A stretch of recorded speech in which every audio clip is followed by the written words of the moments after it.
You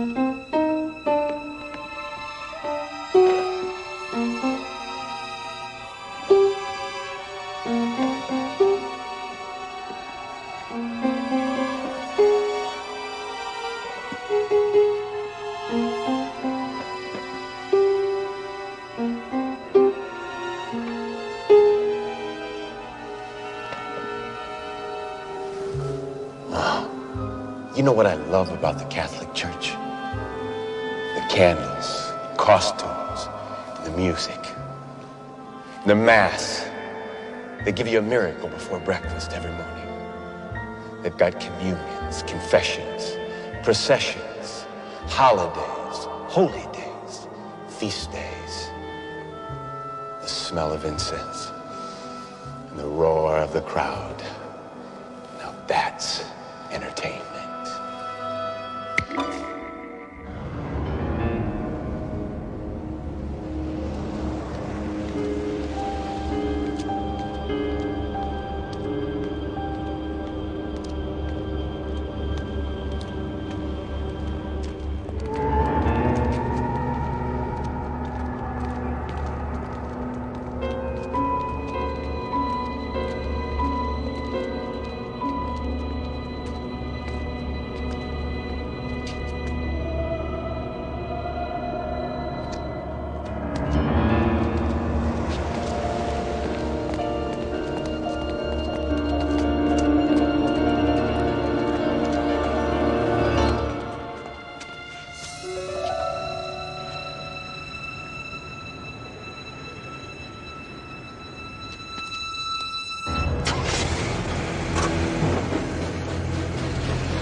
Dr. Pryor, how's my brother? He's got a broken arm, a concussion, 2 broken ribs. He'll be okay, honest. Thank God. Do you know how to get in touch with your brother's wife? No, she's visiting her mother. I don't know how to reach her. Can I see him, please? I don't see why not. 206.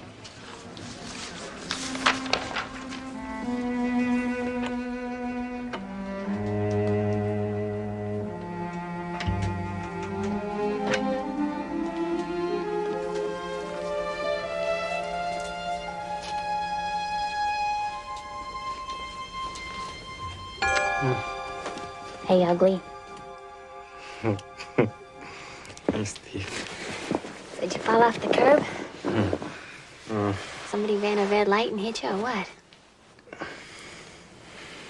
Well, what happened? It was no hit-and-run accident, Steve. What do you mean? What's going on? I'm in trouble with a hood named Harry Deal. What's he got on you? A couple of years ago, me and a few buddies, we had nothing to do on a Saturday night. So we robbed a supermarket. Oh, Eddie. I know. The whole thing went sour, The cops came, everybody got busted except me. I got out the back somehow. And I went to this bar, and I just sat there. And I was drinking, waiting for the cops to come. And that's when this guy, Harry Deal, showed up out of nowhere. I told the cops I'd been drinking with him all night. For some reason, they bought it and backed off. So why'd this guy give you an alibi? He said I reminded him of himself when he was a kid. He said he thought I had potential. All I needed was a break. Made me feel like... Like you weren't a bum? Yeah. Yeah. He sent me to electronic school, Steve. He paid for the whole... I mean, I knew something was fishy, but, this was my chance.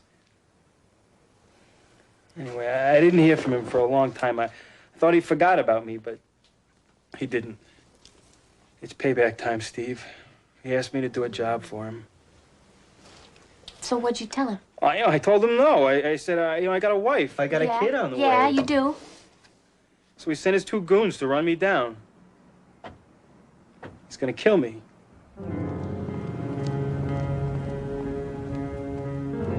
Eddie. What did the 2 goons look like?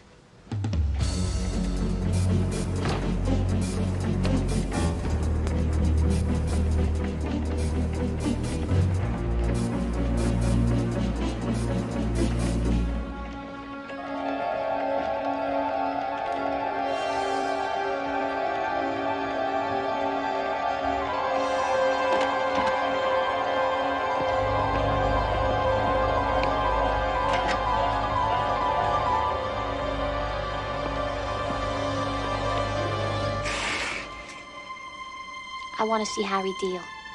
And if he wants his job done right, he's going to want to see me, too.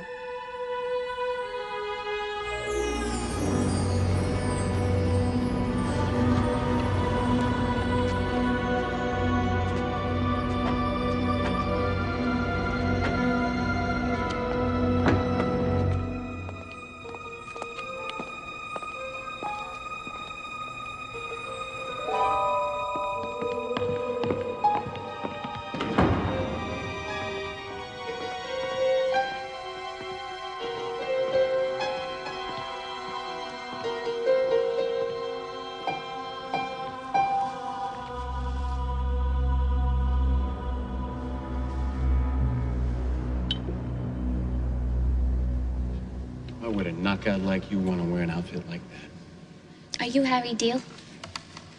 Put on a red dress, baby. Be somebody. You could have any man you want. Do you know that? Steve Oskowski? How do you know my name? It's my business to be well informed. You asked for this meeting. What can I do for you, pretty lady? I'm here to tell you that I will keep up Eddie's end of the bargain if you lay off him. You're gonna replace Eddie?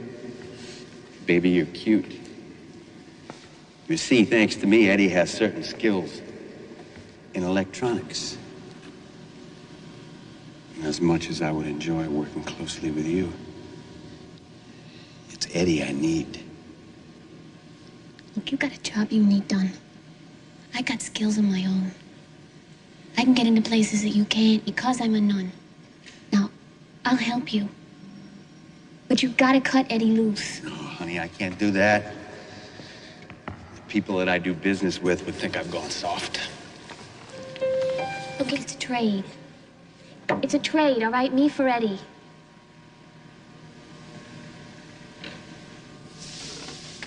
Maybe you sold me. I'll take you for Eddie. But I want something. A token to seal our bargain. I don't have anything. I'll take that cross you're wearing around your neck. I can't. They gave this to me when I took my vows. I never take it off. Gotta have it or it's no go. Why?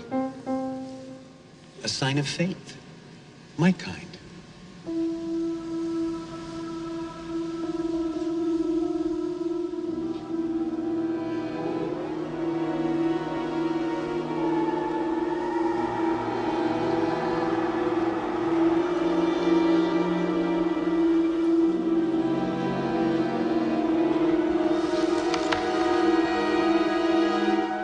Well, that's very nice.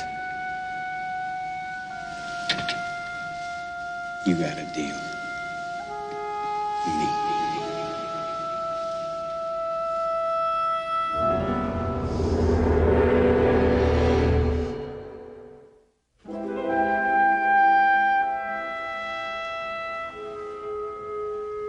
Hey, ugly. Shut up. How you feeling? I sort of feel like I got hit by a car. Oh, I called Janie in Cleveland. She's on her way home. No, Steve, no, you can't let her come here. Harry Deal is still after me. Listen, I took care of it, all right? Harry Deal is out of your life. How'd you do that? Told you I had connections. Just put a little pressure on him and he folded.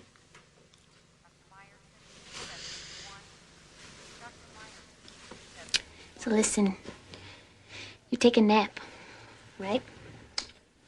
I'll be back later. Okay.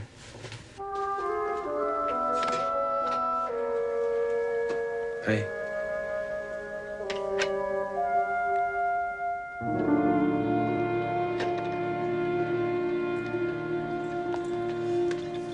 I just called the convent. Steve didn't sleep there last night. Marie, Steve is a grown woman. She's entitled to privacy, and we can't be checking on her. Something's happened to her. I know it. I had a strange dream last night. Please, Marie, I'm sure that there's nothing to worry about. I hope you're right, Father. I know I'm right. Are you all right? Where were I you? had the most You terrible didn't show dream. up for Scared me. It was breakfast. all about I'm you. getting worried one at about a it. time, okay? Well, you didn't sleep at the convent last night. We were a little concerned. Yeah, well, one of my brothers, Eddie, he had a car accident. I stayed with him in his hospital room last night. Steve. No, it's okay. He's all right. Well, I'm glad to hear that, but I wished you would have called me. I would have come over. Frank, please. I'm okay. Everything's all right. I'll get it.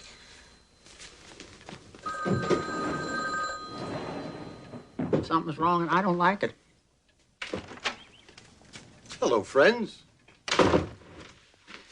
Strawberry rhubarb strudel, Marie. I hope you like it. What's the occasion? No occasion.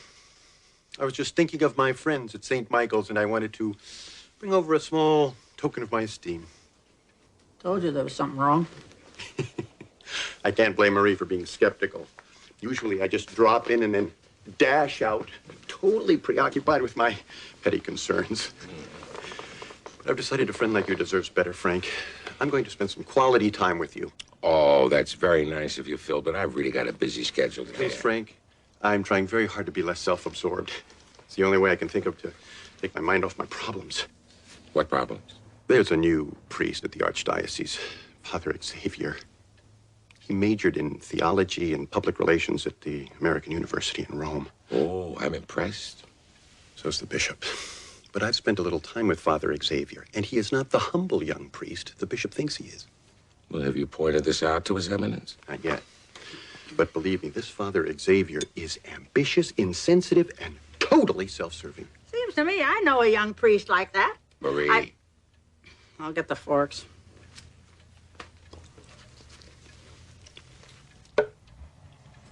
Phil, you think it's possible that you could be a little jealous of this Father Xavier? Jealous? Hardly. I just have to figure out a way to get rid of him. Another good friend. Hello, sister. How are you? How are things? Fine. Frank, I have to run an errand. Can you handle the catechism class alone? Where are you going? I'll help Frank with your class, sister. Thanks, Phil. Quality time, Frank. Steve?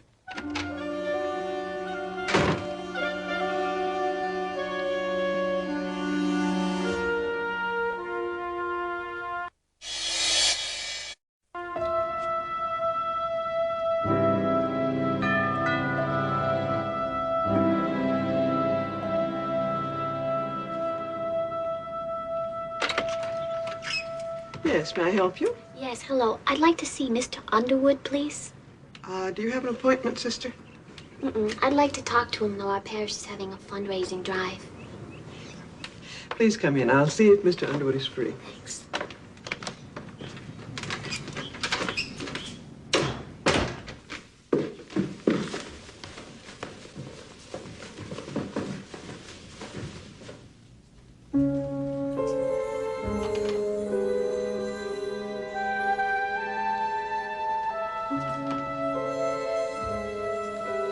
I'm sorry, sister. Mr. Underwood is indisposed.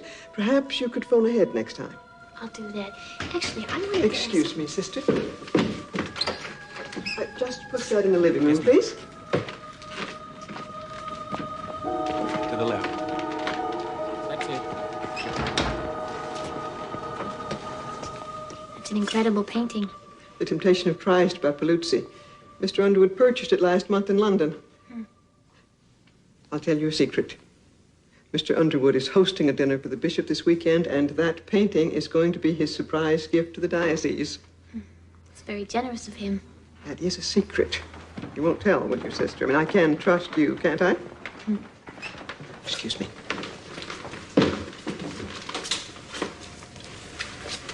Thank you.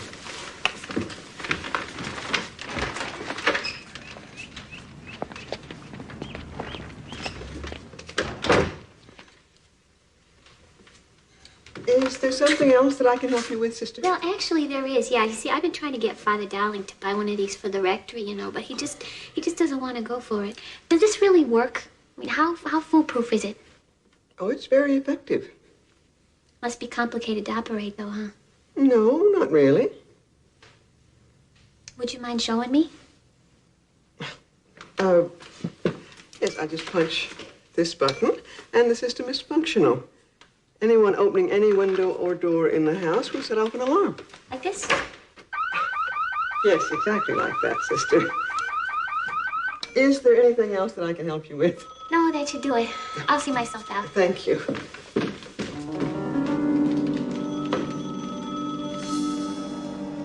Hello? Trust. Thank you. Eddie, I'm afraid. What's gonna happen to you? Father Dowling. Eddie? Steve told me you were here. Yeah, this is Janie, my wife, Father Dowling. How do you do? Hello, Father. Well, how do you feel? Oh, you know, broken arm, couple of cracked ribs, bang on the head. Nothing much. I'm okay. I know this is a shock to you, but I assure you this is a fine hospital and your husband will get excellent care here. But the men who did this, they're gonna come back and they're gonna do it again. Only this time they're gonna kill him. What? No, she doesn't know what she's talking about, Father. I mean, you know, what with her being pregnant and the accident, she's kind of a wreck, aren't you, honey? Yeah.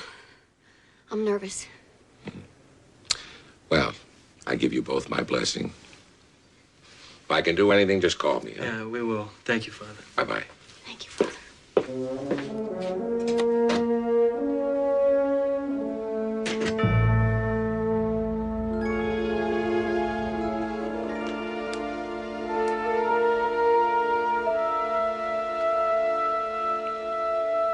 You all right, Steve? Fine. Frank, you're gonna have to take my youth group tonight. I gotta go somewhere. Steve, I've known you too long and I know you too well not to be able to tell when you're in trouble. And right now, you look like that scared little girl I caught shoplifting in Woolworths about 10 years ago. What's your point, Frank? Steve, you know there isn't anything you can't tell me. It's time, sister. I know. Ready? Yeah. Car's out front. Who are they? I can't talk to you now, Frank. I gotta go. Steve?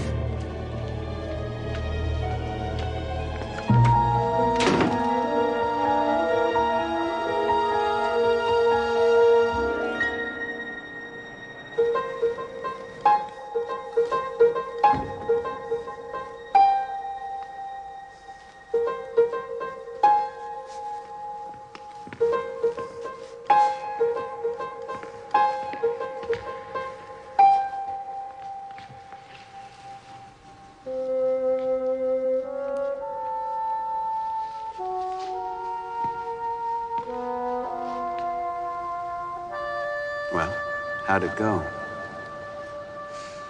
I know how Underwood's security system works.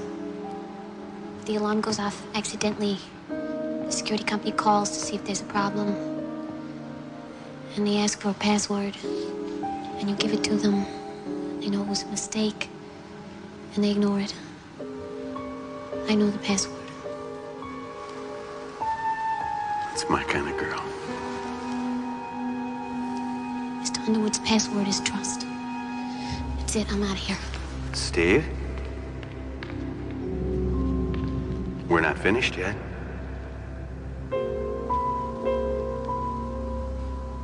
I'm gonna lift that new painting of his today. I'm gonna need you at the Underwood house. Why? We're gonna need a woman to answer the phone when the security company calls. Mr. Underwood's at his office. The housekeeper will be away, family emergency.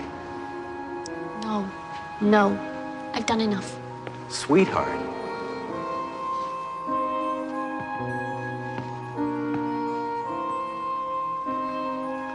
Nobody's gonna get hurt, including you, if you do this. And if you don't, the bargain's off. I'm gonna have to go see Eddie.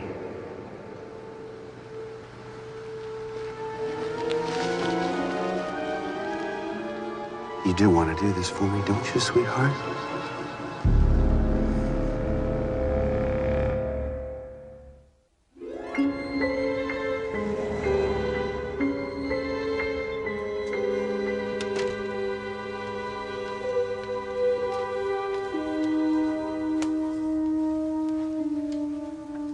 Hello, Marie. Hi, Frank. Hi. Would you excuse us, Marie? You bet.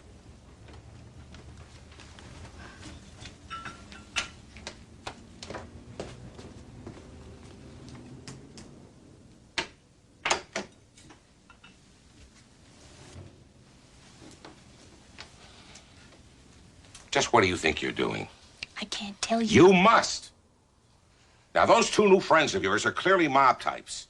And at the hospital, your brother's wife said that someone was out to get your brother. Steve, you're doing something to try and protect him, aren't you? Leave me alone. I won't leave you alone. Let me help you. There has to be a way we can work this out together. If there was, don't you think I'd tell you? There isn't. You can only get hurt, Frank. If this is what I think it is, it's a mortal sin.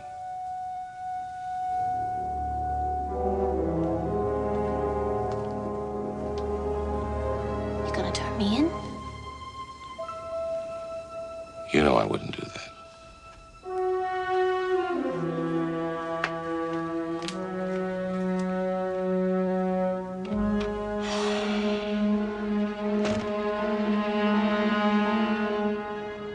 Eddie, Steve has gotten into a lot of trouble trying to protect you. I don't understand. Neither do I. Not all of it. What I do know is that she's involved with gangsters. What gangsters? She won't tell me. But all of this has happened since your accident. Now you tell me, what is going on? All right. I owe a hood named Harry Deal a favor, a big one, and he called in his card.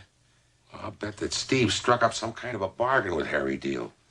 Offered to help him if he'd leave you alone. Oh, no, she can't do that, Father, not for me. Where can I get a hold of this Harry Deal? I have a number that I always called if I needed to reach him.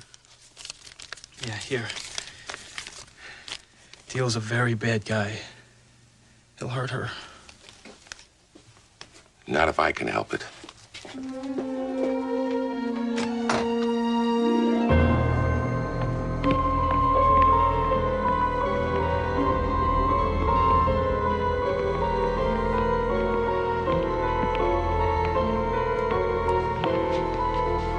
Father Dowling, what a pleasure.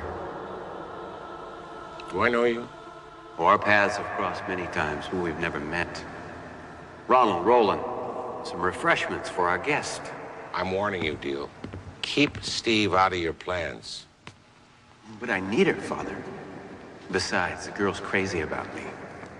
You're asking her to break her vows, to lose her immortal soul. Well, that would be terrible. But unfortunately, Father, she and I already have an arrangement. Steve wouldn't do anything to interfere with my plans. I'll do it. Whatever she was going to do for you, I'll do. Take me instead of her. Oh, I'm so impressed. Such self-sacrifice. There seems to be so much of it going around these days. It's like the flu. Would you care to do the honors, Father?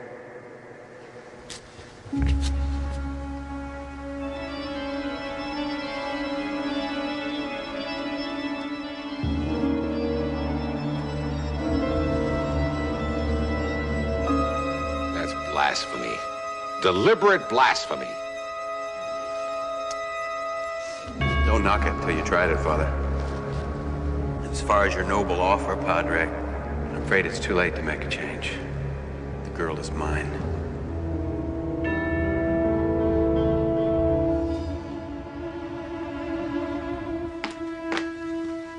Where's Steve? She just rushed out the back way. Did she say where she was going? She got a call. I took a message. She went to a meeting. What kind of a meeting? Where? 72 Montgomery Street, 6 p.m. Marie, you got to drive me to right now. We're on our way. Where's the jam? Well, if anyone ever thinks about around here as themselves.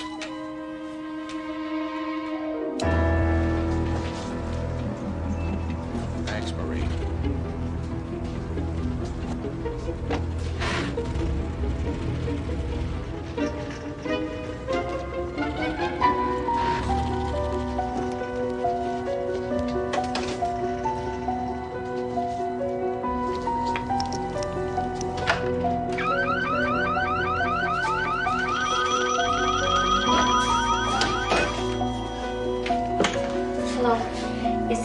Underwood's secretary. I set off the alarm accidentally. Yes, of course I know the password. It's trust. Thank you. No! Dio said nobody would get hurt!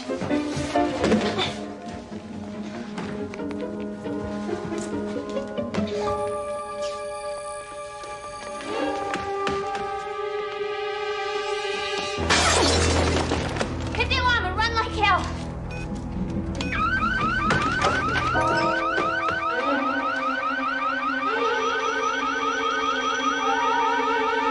Freeze! Drop that gun. Drop it.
Hold it, boys!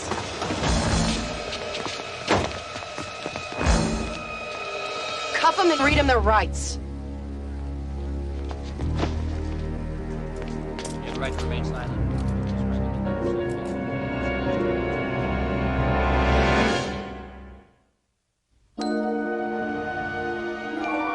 Your pulse is normal, Father, along with your other vital signs.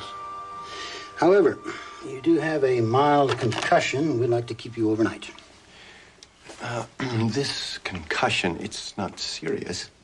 Nothing a good night's rest won't cure. Oh, thank God. What about Steve? Sister Stephanie, how is she? She's still unconscious. What's wrong with her?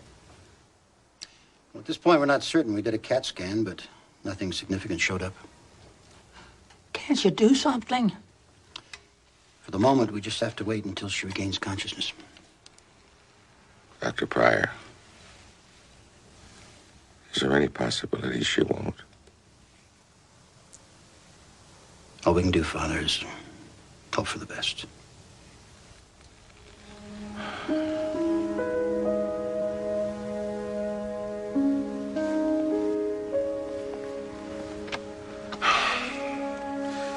There's nothing for the two of you to do here. Why don't you go home?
very angry with you, Father. You messed up my job. Both my boys have been arrested. You've made a general nuisance of yourself. Now, I am a man of infinite patience, Father, but you've pushed me to my limit. Just who are you? Come on now, Father. You know me. Listen to my voice. You've heard it many times, whispering to you in the night. Who are you? Well, Father, you're smart. You think you know who I am, but you want me to say it.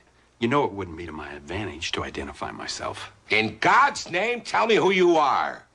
I have many names, many aliases. Yes, I'll bet you have. Like Beelzebub or Scratch, or maybe even the Scottish name for the devil. Deal. Call me Harry. We're old friends. What do you want, Deal? I came to collect what belongs to me. The nun. She's mine. Steve does not belong to you.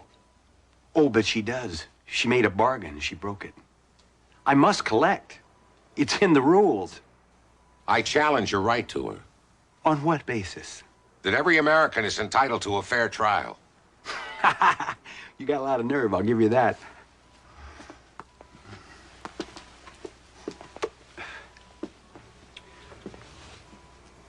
You know, I really don't have to go along with this. Unless you're willing to raise the stakes. If we have a trial and I win, I get you too. Now that would be interesting, wouldn't it, Father?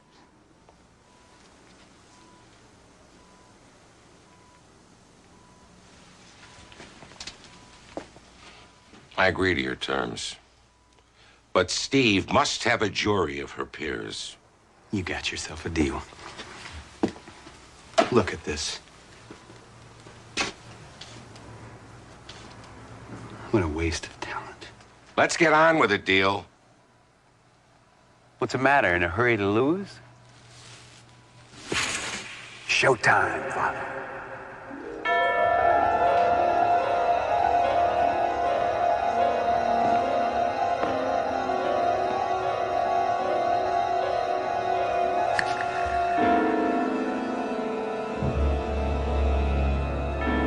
Your jury, Father.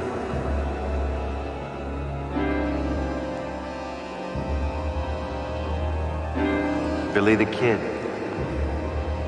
Bonnie and Clyde, Babyface Nelson, Lizzie Borden, Charlie Starkweather, Frank and Jesse James, Leopold and Loeb, Barbara Graham. They're all criminals. Well, they can all be juvenile delinquents, just as Miss Oskowski once was. Jury of her peers, Father. That's not what I meant. This isn't justice. You want justice? I can just take the girl and go. No. It's all right. I'll agree to the jury. I thought you might. But here comes the judge.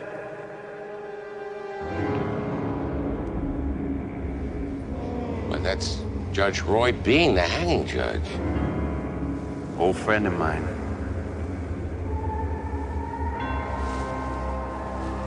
I'm on.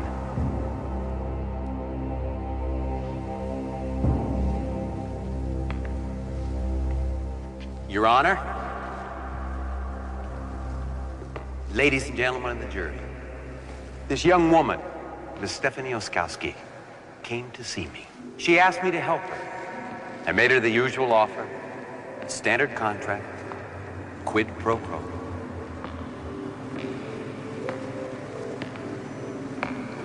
And she took it. Of her own free will.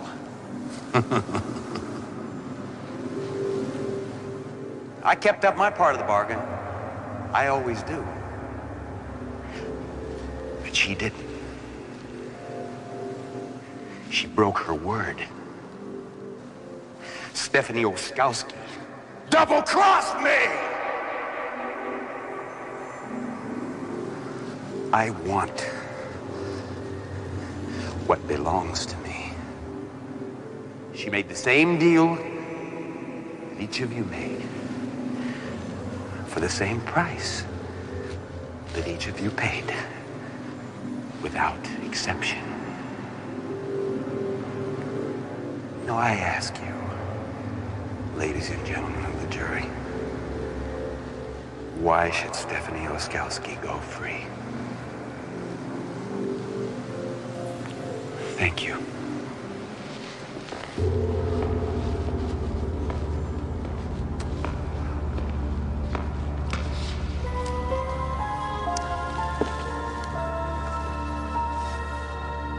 Go get him, Padre.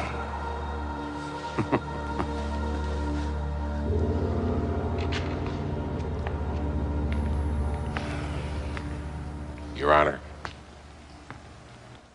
Ladies and gentlemen of the jury, I'm Father Frank Dowling from St. Michael's Parish. I'm a Catholic priest.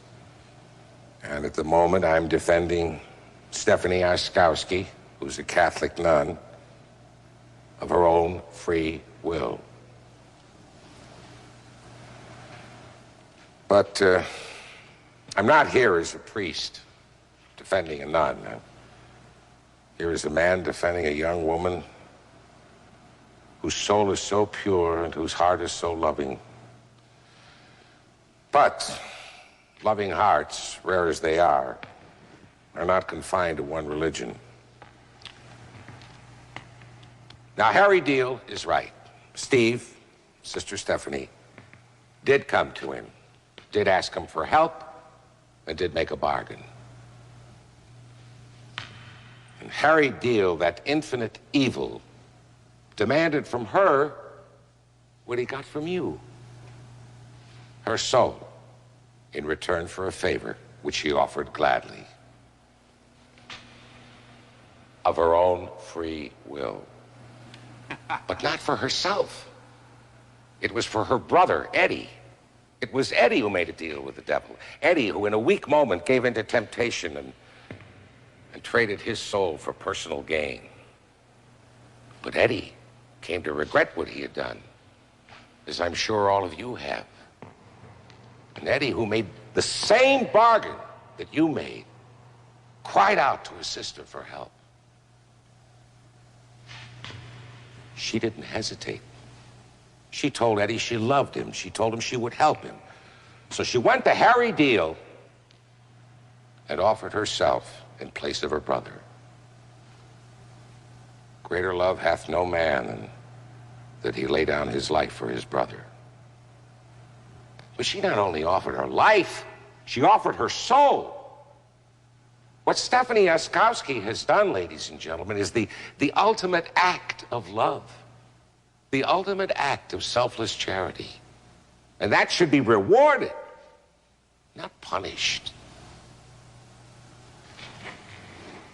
Now, Harry Deal has pointed out that each and every one of you is paying an eternal price for the deal you made with the devil. And yet, I know that each one of you must have had one moment when you clearly saw the horror of what you'd done.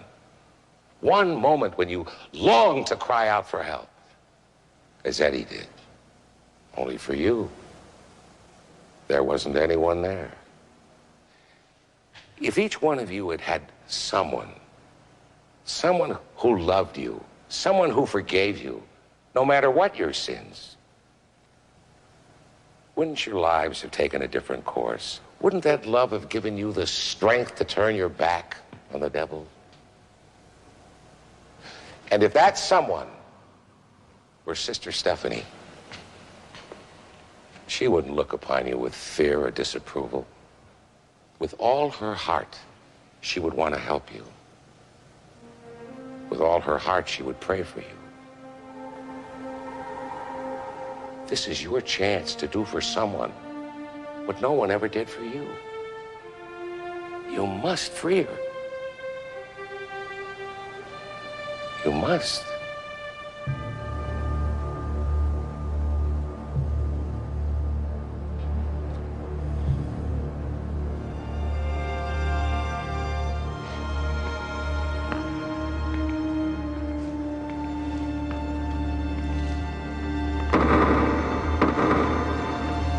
The jury will now take this case under deliberation.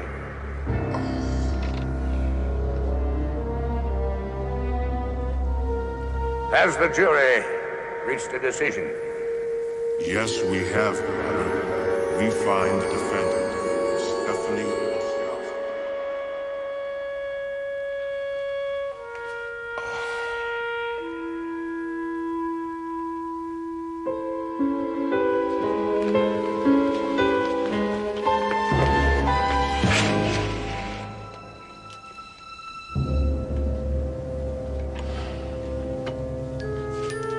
Sleeping in late this morning, huh, Frank? Oh, Steve. Oh. Are you all right? Yeah, I'm fine. A little headache, you know. I had a couple of really weird dreams. I really did it this time, Frank. What are we gonna do? You don't have to worry about Harry Deal anymore. I've taken care of that situation. How'd you do that?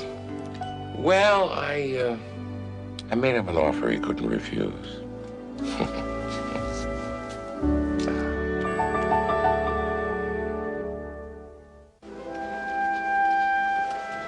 Can I get out of this? No, hospital rules. Yes, but it's so... She didn't make the rules. It's her job. Thank you, sister. If you'll excuse me. By the way, I think this belongs to you. Don't ask, Steve. Having a race? That's very funny. Well, this'll cheer you up. Mr. Underwood has asked me to express his gratitude to you and Sister Stephanie for preventing the robbery and saving Mrs. Blanchard's life. I'll add mine to that. It was our pleasure. What about Harry Deal? Well, the two hoods we arrested aren't talking, but it looks like Harry Deal skipped town. Hi. I'm sorry. I could have been here sooner, but Father Prestwick was late picking me up. Where is Father Prestwick? He's downstairs parking the car. Dr. Rossoff to OR4. Dr. Rossoff to OR4. Hiya, Phil. Pardon? Have we met? Our paths have crossed a couple of times. I'm a facilitator. I make things happen for a price. A facilitator? Yeah. If you have a problem, like a young priest trying to edge you out, give me a call. Oh, my card. It's in your top pocket. Thanks.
There's a somebody I'm longing to see. I hope that he turns out to be someone who'll watch over me. Well, there must be some mistake. It's from Mrs. McGuire, Father.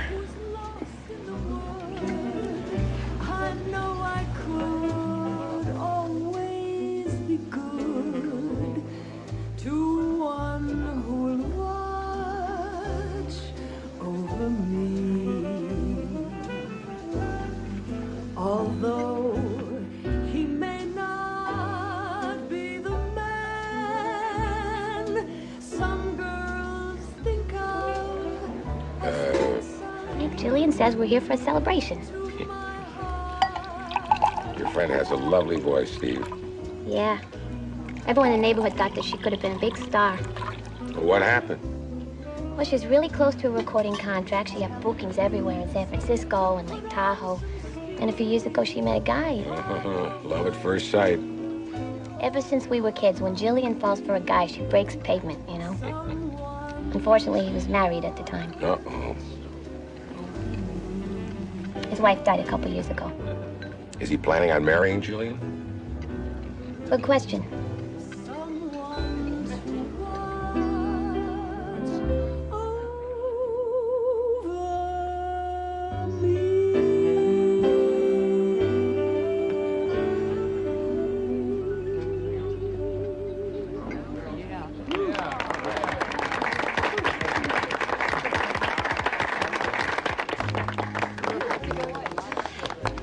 Great.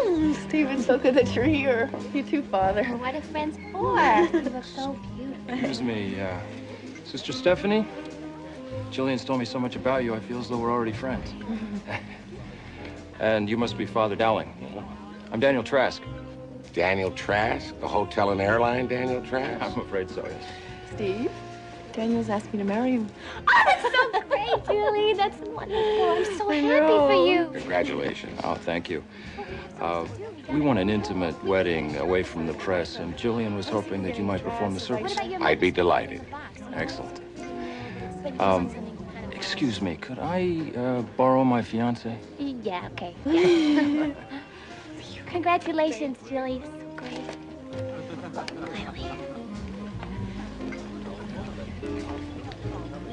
Father, sister, I'm James Palmer. I'm Daniel's best man. If there's anything I can do. Well, thank you, Doctor. I think we can manage. Oh, I noticed that your hands are manicured like a surgeon, and you have a caduceus imprinted on your cufflink. You're a very observant man, Father. It's a little hobby of mine. Oh, Frank, look.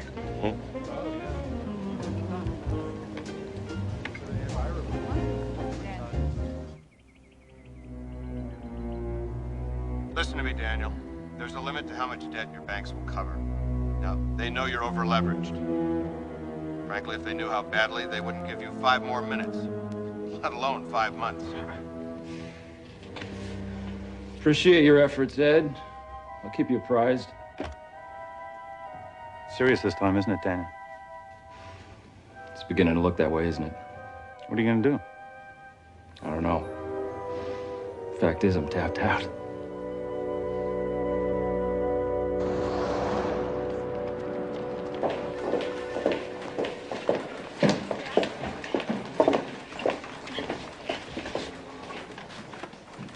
Thank you.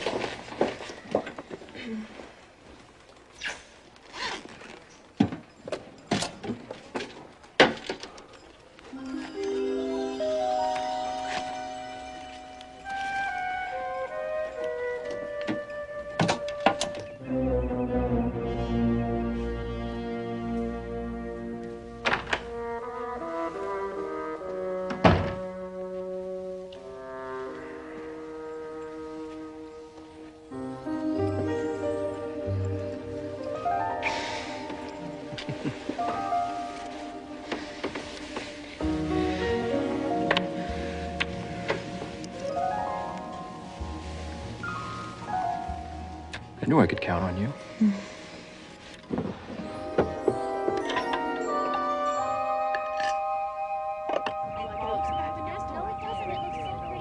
I should have gotten the all Now, if you don't hold still, I can't promise anything. You'll take a step back when you see the groom move to the kneeler, okay? And please, don't spill any wax on my shoes. Don't worry, you're gonna look. Oh my gosh, that could be Daniel. I gotta get out of Come here. on. I can't let him see me. I think I'm gonna be sick. You run along to the church. Oh. Father Dowling, wait till you see what I've arranged. The perfect fundraiser for St. Michael's Church. Oh, not now, Father, please. The bishop wants each parish to take charge of local fundraising. And, Father, because of our special relationship, I have permission to organize the pilot project right here at St. Michael's. Here's my idea. Bingo. Bingo in the church. What a thought. Father. Not just bingo, Marie. Super bingo. With super prizes. Fella, please. Televisions, stereos, VCRs, and all donated by one of the community's wealthiest businessmen. Oh, it sounds just wonderful, Father, but I can't talk to you now. You see, I've got a wedding I have to perform. Marie, would you see if Father Prestwick would like a little snack? Snack. Thanks, Marie.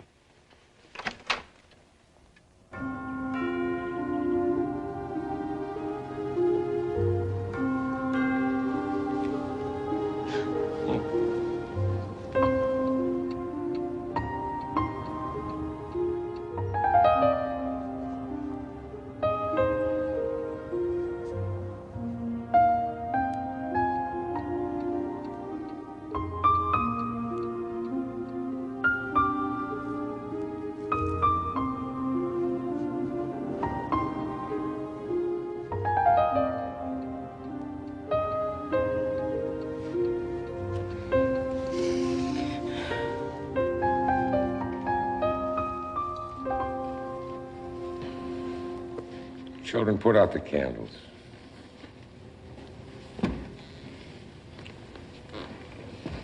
Jillian, I think we should go back to the rectory.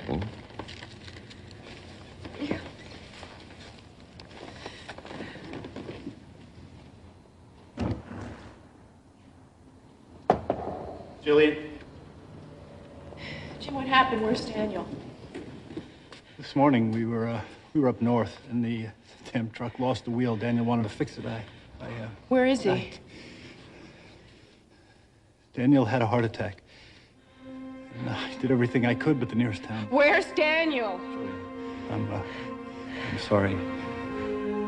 Daniel's dead.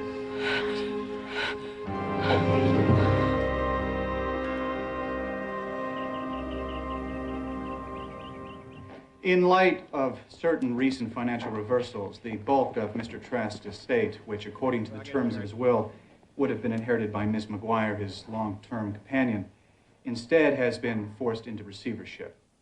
Now, that leaves the inheritance after the sale of the house and furnishings to pay the appropriate taxes and probate with a net negative financial balance. You mean there's no money? There's none. But he was so rich. He owned hotels, yachts, airlines. Excuse me, Father. His bank owned hotels, yachts, and airlines. Mr. Trask merely made the payments on them. Now, there are two bequests that remain unaffected by this bankruptcy. Dr. Palmer, according to the will, Mr. Trask made you a personal loan in the amount of $200,000. That loan is hereby forgiven and need not be repaid. Now, Ms. McGuire, the will directs that I give you this to quote Mr. Trask in his own words in the will, last token of his love.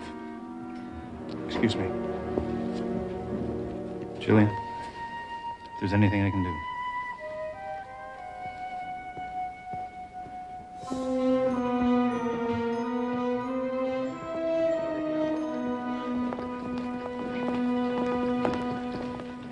You're his girl, right? Am I right? When I'm right, I'm right. Am I right? That all depends. Who are you? This is Ricky Dupree, Frank. He runs a floating casino on the south side, among other things. Oh, how come you're so well informed, Mr. sister? Dupree, in my neighborhood, guys like you were as common as rats. I like you. I'm not sure why, but I do. Just what is it you want, Mr. Dupree? Before your boyfriend conveniently checked out, he managed to lose $500,000 to me. Now, I know what you're going to say. How could I let him get into me for so much money? Well, he was Daniel Trask, after all, so I kept extending him credit. And this is what I get for being so gullible. I got to come here, humiliate myself. And in your time of grief, I have to tell you, if you don't come across with the money... Just relax, Jillian, all right? You don't know this man anything. Excuse me. I know Trask had money stashed. All I want is what's mine, Father. Fair is fair, n'est-ce pas? Why don't you give it a rest, Dupree? Hey, what brings your flat feet to this side of town, Morgan? It's the beauty of the law. Everybody gets protection. All right. Pet cop or no pet cop, you owe me. All right? I'm Father Frank Dowling, and this is Sister Stephanie. We're from St. Michael's. Ed Morgan, Father, sister. What do you mean, pet cop? We've never met, Miss McGuire, but Mr. Trask had me keep an eye on you a couple of times. You followed me? Well, strictly for your own protection. Of course, I helped out Mr. Trask a couple of times. Mr. Trask and I had an arrangement. Would you know if that still holds? What? Well, we don't have to talk now. Let's just say I can do for you what I did for him, and in return, maybe you can do for me. You didn't know anything about this, did you? Father, I swear. He had $500,000 in gambling debts, and he dealt with a crooked cop. Steve, I know what you're thinking. When it comes to men, Julian McGuire's just a magnet for losers. Oh, Chili, that's not what I meant. But Daniel once told me that he'd always take care of me. And he did. Jillian, he died broke. No, he didn't. And if you guys come to the bank with me tomorrow, I'll show you. A few months ago, Daniel had me rent a safety deposit box in my name with him as a co-signer. Every week, he gave me deposits to make. Cash deposits? I made the last deposit about a week ago. Daniel said that if anything ever happened to him, that the money in this box would take care of me for the rest of my life. Well, just how much cash is in there? I'm not sure. Maybe $2 million. So you see, Steve, Daniel really did love me. Oh, no. I've been robbed. I've been robbed.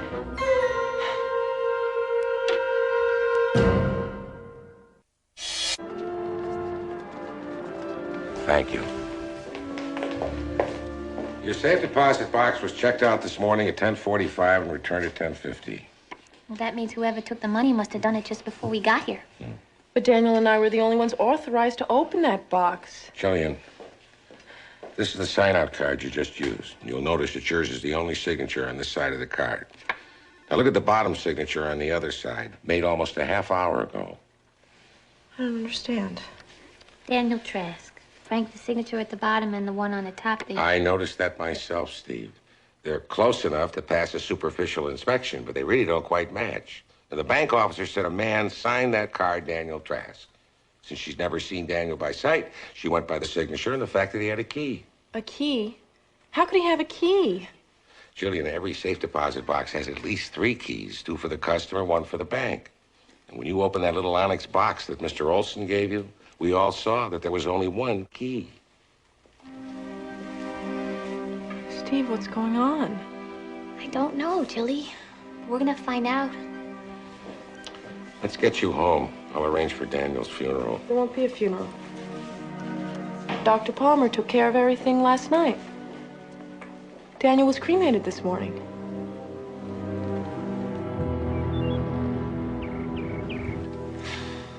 I still say we should call the police, Frank. What are we going to tell him, Steve? That someone signed a dead man's name to a safe deposit box card? No. We only have Jillian's word that there was ever anything in that box. Never mind the $2 million. Yeah, but Jillian had a list of serial numbers. Didn't she give it to you? Yes, but until we have the money, it's just a list. It doesn't prove anything. Frank, Jillian gave up everything for Daniel Trask. That money belongs to her. And there's got to be something that we can do. She needs us. Well, apparently Ricky Dupree knew about that safe deposit box. Yeah, and that cop Morgan could have, too. And Dr. Palmer could have gotten the key from Trask's body. Steve, any one of them could have passed themselves off as Trask at the bank since the bank clerk had never met him. So, we have 3 suspects, Frank. Who do we check out first?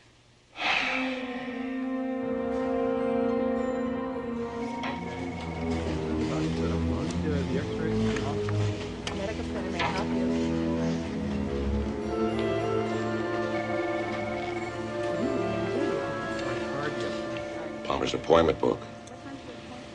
You know, if Dr. Palmer was seeing his patients at 10:45 when someone was robbing a safe deposit box downtown, then he couldn't have taken Jillian's money. We need to take a look at that book. Father Dowling, the doctor will see you. Thank you. Is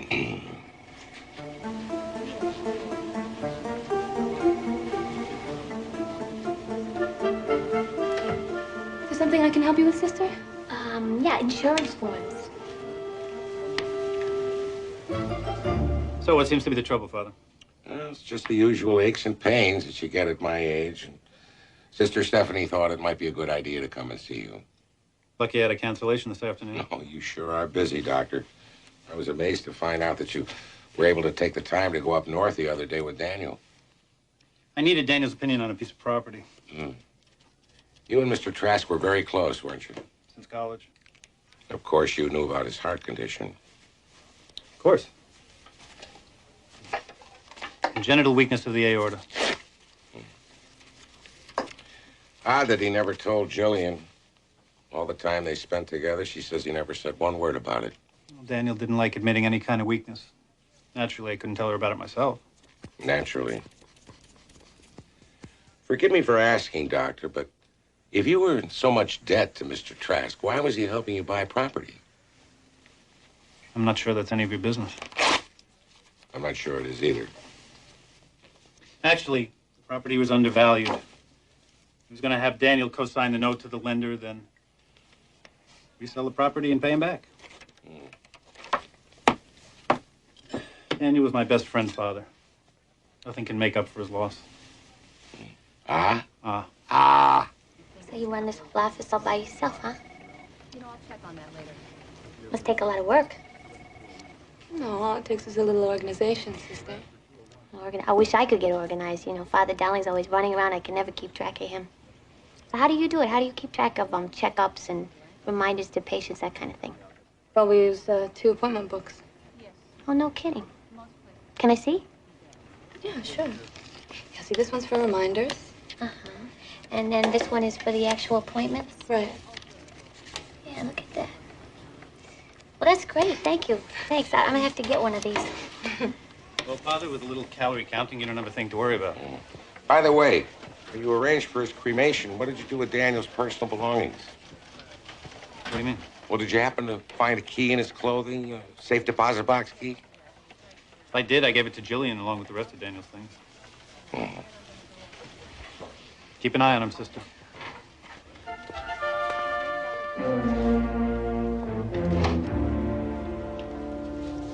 I checked the book, Frank. Palmer canceled all his appointments this morning. He wasn't here. Maybe he's taking another loan. Maybe this one for $2 million.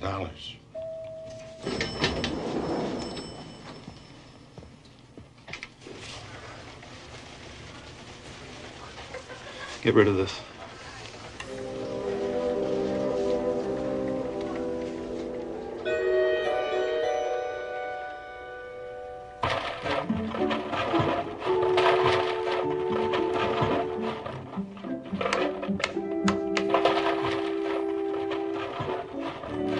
Are you sure you know how to work that thing? Nothing to it. The man at the rental shop was quite clear in his directions. Father Prescott, what are you doing? Sorry, Father Dowling. Marie and I are just ironing out a few technical difficulties. Trying to figure out how to run it. Sure, I'll have everything under control by tomorrow afternoon. Tomorrow afternoon? That's supposed to be the super bingo game, Father. It's going to be quite an event, Father Dowling. St. Michael's is giving out more prizes worth more money than any other bingo game in Chicago church history. Just where are you getting these prizes from, Father? A generous donation from a faithful parishioner. He'll be dropping some of the prizes off at the church basement tomorrow morning. The bishop himself might even attend. I happen to know he needs a new VCR. And I can't for the life of me figure out what is wrong with this machine. It isn't plugged in. Oh! Thank you, Marie. There we go. And here we go. It just needs a little fine-tuning. Oh, for heaven's sake. Try turning it off. Looks like somebody hit the jackpot. Thanks, Sister. Sorry. There's one over there under the Like, I just got off the phone with a friend of mine who runs a book downtown. I figured he'd know where to find Ricky Dupree. Does he? Yeah, he says he runs a casino in a warehouse over on Wabash. So what do you think, Frank? You feel lucky? You pick them up then. Just leave them. I'm fine.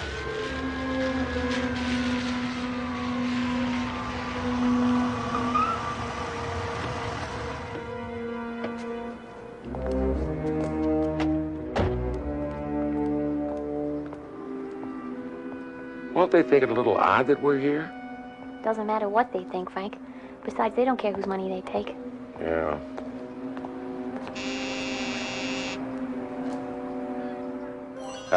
Marty sent us here.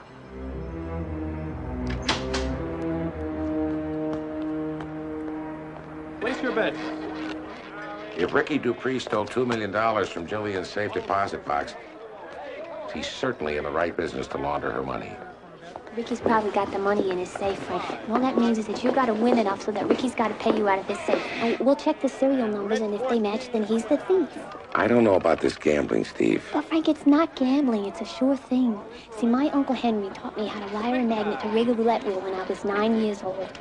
His idea of a party game. Are you sure that thing will work? Absolutely. And stop worrying. I'd feel a lot safer if we hadn't visited your Uncle Henry and Joliet last Christmas. Look, just trust me, all right? All you got to do is go in and keep betting 00. I'll do the rest. Yeah. Excuse me.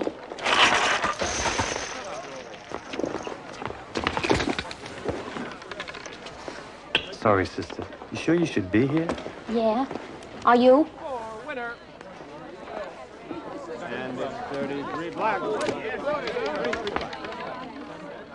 $5 on 00, please. All right, sir.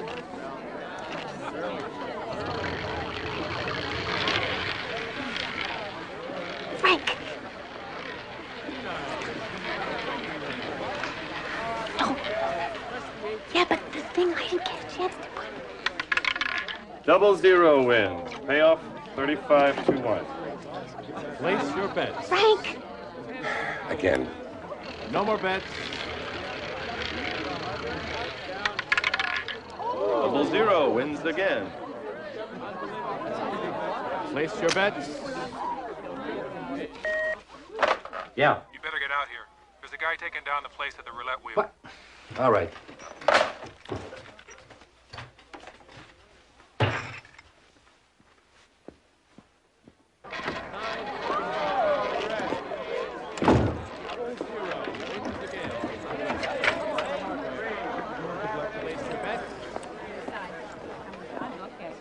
No more bets.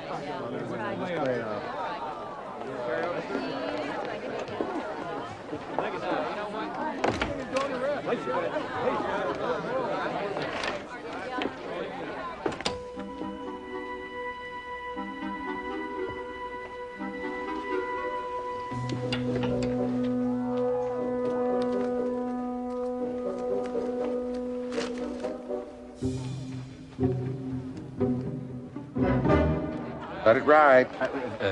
Sure you want to do that, Father? You walk away right now, you got almost $7 grand free and clear. Buys a lot of prayer books. How much if I win? 214,375. I'll walk away for 100,000 in cash.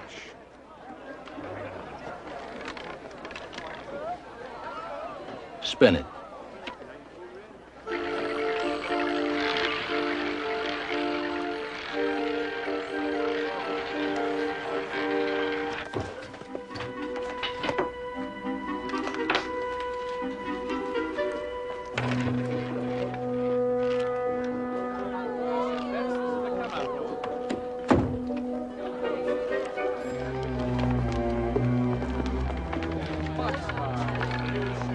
Place your bet. Well done. The winner.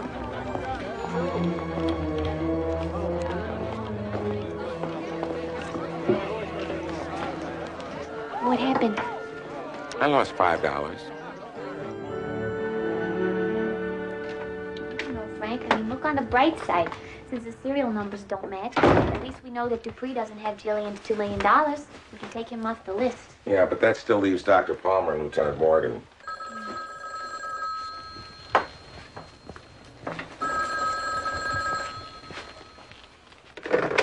St. Michael's Rectory. Father Dowling? Jillian? What is it? What's wrong? Dr. Palmer. He's dead. And I'm in trouble.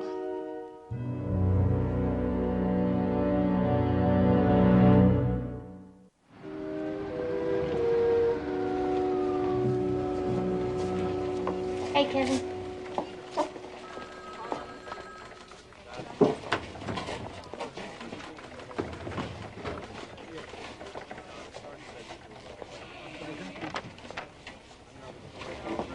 Jillian, are you all right?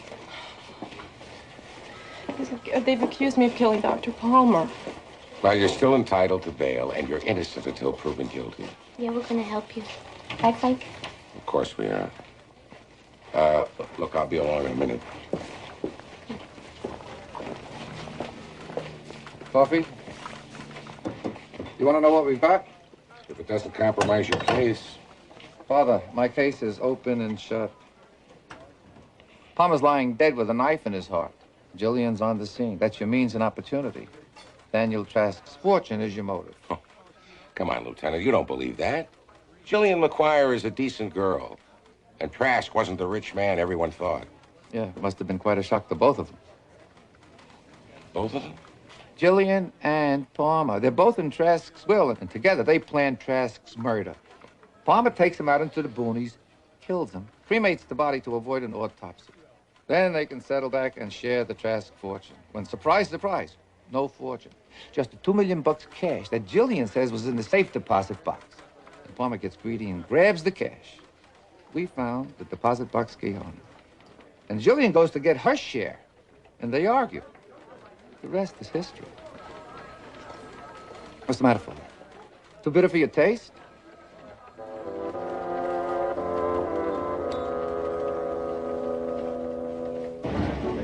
There you go. That's right. Yeah, straight ahead. Second door on your right. Careful now.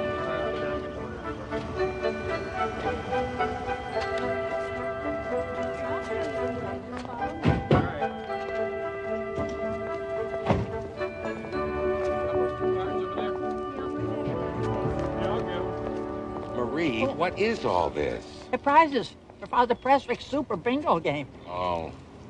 You know, Father, with all those TVs and VCRs, the church basement is beginning to look like a discount electronics store. I've been practicing. You know, we could use a new TV in the rectory. Father Dowling, I'm looking all over for you. I want you to meet Horace Johnson. He's our bingo prize benefactor. Oh, Mr. Johnson, you're a very generous man. I've received so much from this community, Father. All I want to do is give a little bit back. Oh, excuse me, please. Oh, just a second, Father Dowling. I want to get your opinion on our sign. Oh, get that? Thank you, Horace. Thank you. Oh, well, I'm sure you don't want my opinion, Father. Oh, please? Well, it says it all, doesn't it? Yes.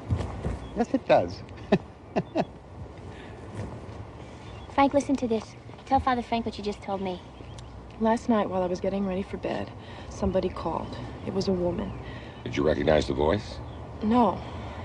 She said that if I wanted to know what happened to the money in Daniel's deposit box, that I would have to meet her at Dr. Palmer's office in 15 minutes. She also said that if I told the police or anybody else, I'd never know what really happened to Daniel. What does she mean, what happened to Daniel? Lieutenant Morgan thinks that Daniel was murdered by Dr. Palmer. Oh, my God. Jillian, he also suspects that you and Palmer did it together. Oh, Frank, that's ridiculous. I know. I didn't. I couldn't. I loved him. When you went to Palmer's office, he was dead. Did you notice any sign that someone might have broken into it? No, the door was open. Steve, what am I gonna do? Well, I think you should stay here for a little while, all right? I'll have Marie make up the spare bedroom. You just go on and get some rest. Okay, go on. Just open the door. Steve, I think we should go and take a look at Palmer's office. Whoever really murdered him might have left a clue that the police missed. Come on.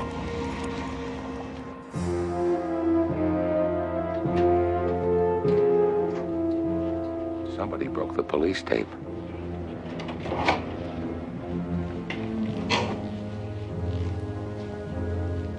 Working overtime? Father, you startled me. Sorry. Does Lieutenant Morgan know you're going through Dr. Palmer's files? What? Oh, no. This isn't what you think. Dr. Palmer told me to get rid of this file yesterday. Why didn't you? Well, it's Dr. Palmer's file on Daniel Trask. Mr. Trask just died, and I thought if there were legal questions, and I was the one who destroyed the file. Well, I didn't want to get involved. I was just putting it back. Have you been talking with Lieutenant Morgan? Oh, we discussed the case. Why, is anything wrong? Well, I saw him parked outside yesterday when I left. I don't think that he knew that I saw him, but I saw him go into the building. Lieutenant Morgan was here? Don't tell him I said so. I don't want him coming after me. Claudia, do you think that Lieutenant Morgan had anything to do with Dr. Palmer's death? I didn't say that. And I won't testify to it. I'm sorry.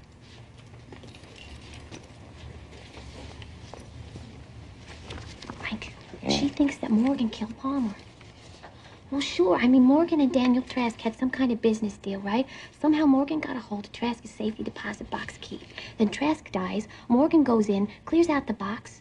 Then he kills Palmer to frame Jillian and gets away with $2 million. It makes perfect sense, Mike. Well, it certainly is a theory. Particularly since Daniel Trask had no history of heart trouble. Well, Lieutenant Morgan is just about the only suspect we have left.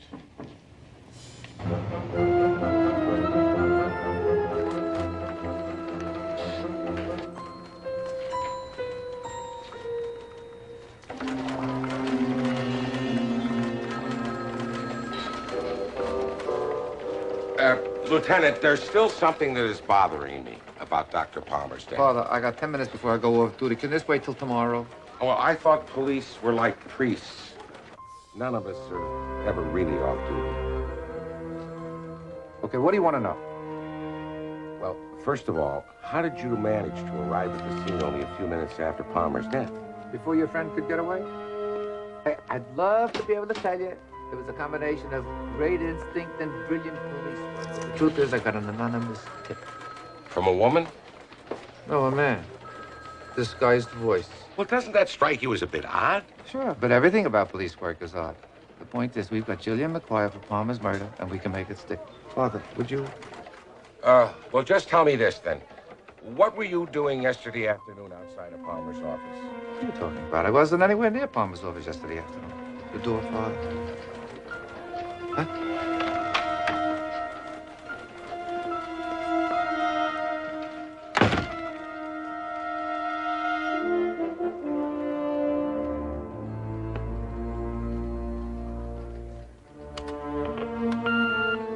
We have to talk.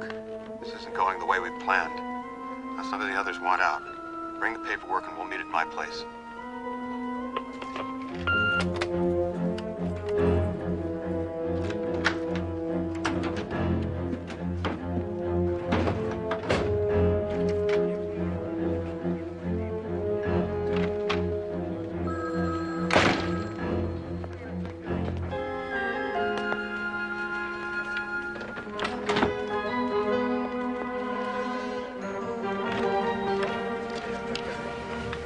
He's up to something, all right.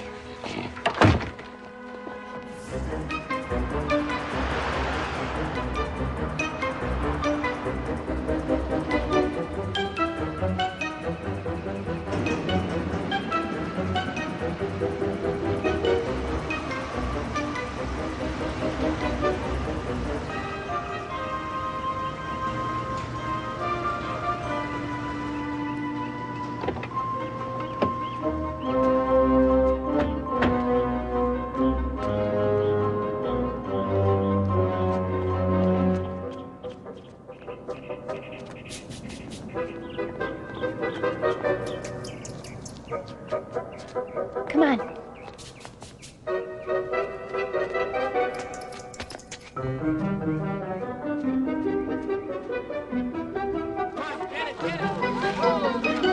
Ow! Sorry. Don't look, Steve. Frank. Come on.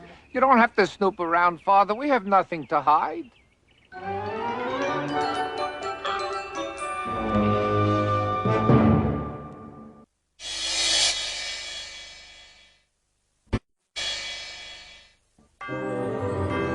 Lieutenant Morgan is a nudist? Apparently, there was some kind of an arrangement between Daniel and Morgan's nudist group. Daniel leased them exclusive use of a secluded wing of one of his resort hotels during the summertime, and in return, Lieutenant Morgan moonlighted certain kinds of security for him. But when he approached me after Daniel died... Well, he just wanted to find out if you'd continue the arrangement. So he's not crooked. Well-tanned, yes. Crooked, no. But Dr. Palmer's nurse. Claudia Marshall. She saw Morgan at Palmer's office yesterday afternoon. Yesterday afternoon, Lieutenant Morgan was at a travel agency trying to find a new resort for his group. Yeah, and he's got a briefcase full of travel brochures to prove it, too. So the police will say that I'm the only suspect left.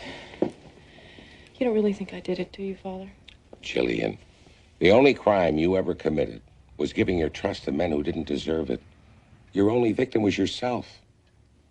You got the address? Yeah, I called the Chicago Nurses Registry. Palmer's nurse? Uh-huh. She lied about seeing Morgan yesterday. Maybe we should find out why. Bye. Thank you. See you later.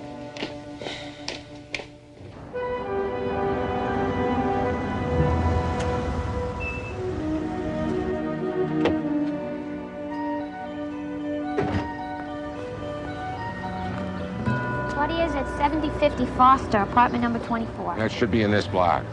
Frank, Claudia couldn't have taken Jillian's money. A man signed it out at the bank. Now, the only men suspects that we've had are Dupree, who we cleared already, Palmer, who is dead, and Morgan, who's off getting a tan. I think we're barking up the wrong tree, Frank. I really do. Maybe not. There she is. Steve! What? We're never gonna catch her. Look, she's got a lot of luggage, Frank. Wherever she's going, she's not coming back. Yeah, but how are we gonna find her? Got an idea. You have a quarter? Here. Thanks.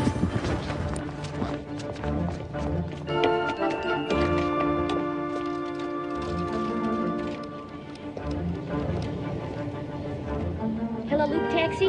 Yeah, we were expecting a cab for Claudia Marshall about an hour ago. Where is it? Oh, you did? Are you sure? Well, can I have the destination, please? Yeah, it's very important. All right, thank you very much. Let's go.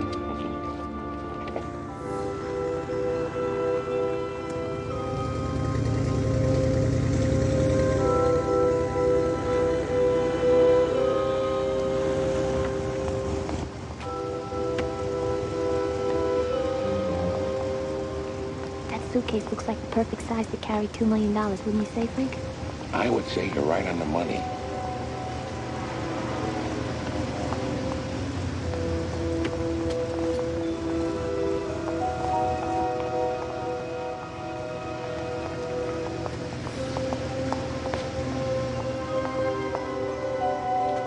So Dr. Palmer must have killed Trask and stolen the money after all, Frank, and then Claudia killed Palmer to have it all for herself. No, Steve. Palmer didn't kill Daniel. Jim Palmer was Daniel's friend. But Palmer's choice of friends was as poor as Jillian's choice of lovers. So who's she waiting for, Frank? The one person we never suspected. That's Daniel Trask. Alive and well.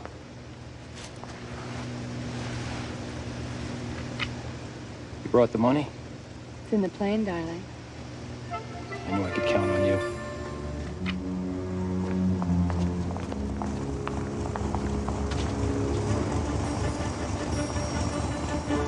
Steve, this is crazy. Buckle your seatbelt, Frank. I'm getting us out of here.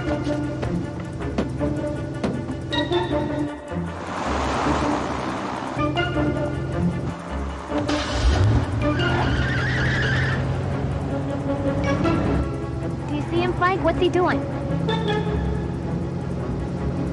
He's following us, Steve. Frank, just hang on, okay?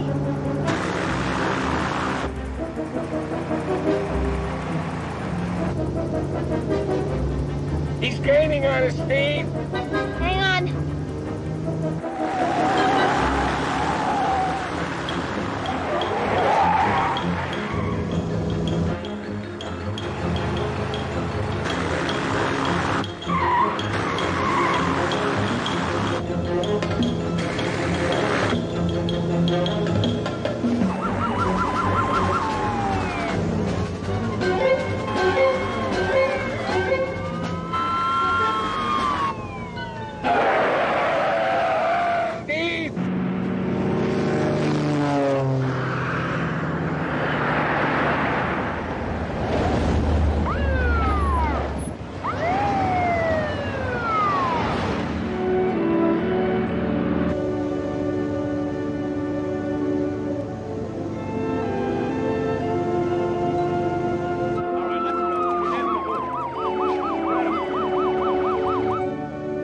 I must say I'm impressed. Nice work, Steve. I think I know what happened. Daniel faked his own death with Dr. Palmer's help. And then Palmer must have shown another body to the coroner, then had it cremated before the switch was noticed. And then Daniel killed Palmer and framed Jillian for the murder. Well, we can go back now, Steve. Steve? It's easy for you to say, Frank. Where did you learn to fly, anyway? Who said I knew how to fly?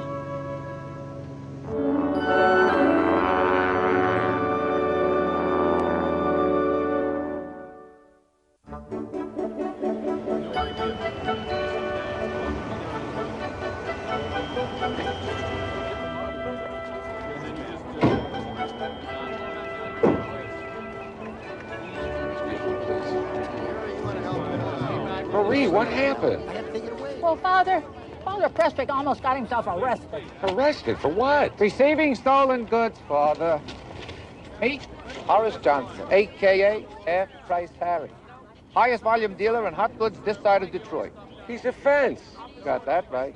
Harry must have been tipped when we had his regular place staked out, so last couple of days, thanks to Father Prestwick, he's been doing business out of your church basement. Father Dowling, I swear I didn't know. Might have gone on for a couple of weeks if I hadn't spotted Harry at your bingo game. Father, I came by to ask if you'd keep what you saw this afternoon strictly on the QT. Father Dowling, this is a disaster. How am I going to explain this to the bishop? Explain what? Oh, Philip. How shrewd of you to help the lieutenant to capture Mr. Johnson. Right, Lieutenant? Right! Let's go. Oh. I won that last game, you know. Does this mean I don't get a prize? Marie, you and I've had a very difficult day. Let's you and I go have a glass of Father Downing's sherry.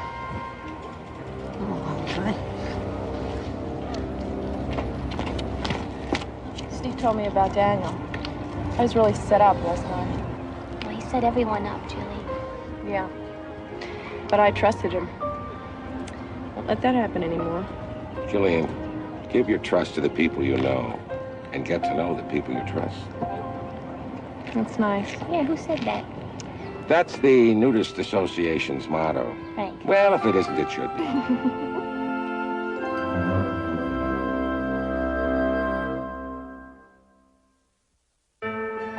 By the way,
that's what I knew, of course. It takes 6 hours to drive from Mattawan to Chicago. And Larry Wilkes claimed he saw Monica Stokes for lunch at one. At a Thai restaurant where he says they ate pork satay and peanut sauce. But Monica Stokes is allergic to peanuts. Exactly. So she couldn't be the murderer. Father, you make it seem so simple. It is simple, sister. As Sherlock Holmes once said, when you eliminate the improbable, whatever remains, however impossible, becomes the truth. No, no, no! For God's sake, Mark! Do you think you might possibly give me the correct line, if it's not too great a strain on your intellect? The line is, eliminate the impossible, not eliminate the improbable.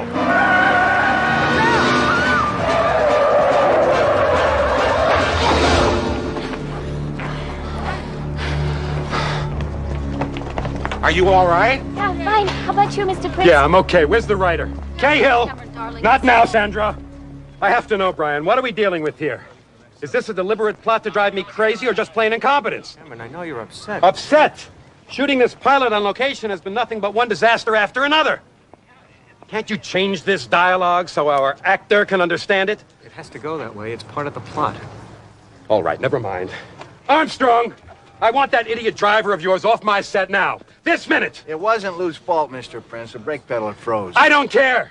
Send him back to the stock car derby. He's finished. And so are you, Tannen, if you can't master this brilliant dialogue. I'm sorry, Cameron. Sorry? Sorry doesn't put film in the can. Darling, Mark's been working very hard on this. At least he's working, darling. You could have phoned your performance in. Ken, was this necessary? Sandra's my wife, Brian. I know how to handle her. Armstrong, you've got 10 minutes to re-rig that car. This time, you drive. Yes, sir. Let's get with the program, people. We're losing the lights. All right, people. I'm glad I'm not an actor. What a way to make a living.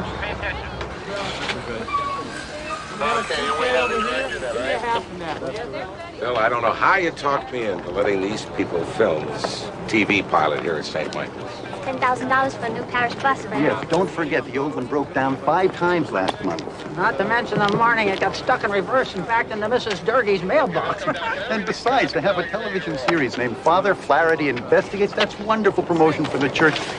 Mark Tannen makes an excellent priest, don't you think? Well, he's dashing. You know, I took an acting class in the seminary. It was marvelous, so fascinating. The smell of grease paint. Roar of the crowd. Exactly. You know, I played Rosencrantz in Hamlet. No. Fascinating character. I wish I had more lines. Miss Sandra Soames, I wonder if you'd autograph a copy of my script. Miss Soames? Speaking of Sister Eugenia, isn't she wearing a little too much makeup for a nun? Well, I guess that's what you call dramatic license. That's dramatic, all right. I don't know, Marie. How do you think I'd look? Little lipstick, little hairspray. Not as funny as Father Dowling with a California tan. Oh, I think I have things to do inside. Father Dowling, Sister Stephanie. It would never occur to Cameron to thank you for saving his life, sister, so allow me. You have quick reflexes. Comes from playing stickball in a rough neighborhood. Mr. Cahill, now that you're here, I was looking at the script a little while ago. And you have a few suggestions. Of course, Father. Did we get a feast day wrong? Well, actually, I don't quite follow Father Flaherty's logic in the last scene. Wouldn't he suspect that Eleanor was the killer once he noticed that the flower box was missing from the window in Act 1? Sorry? Yeah, what about the police forensics team in Act 3? Oh, yes, yes. A real detective wouldn't let a hunch get in the way of following the evidence.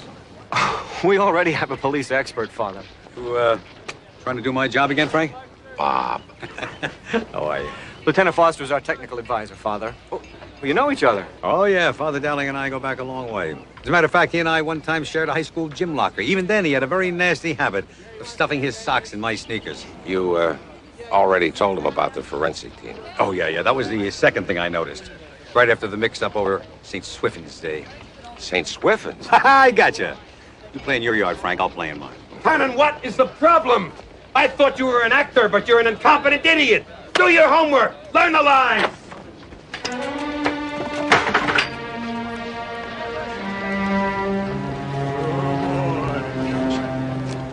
Looks like I've got another of Cameron's fires to put out. Excuse me, Father, Sister.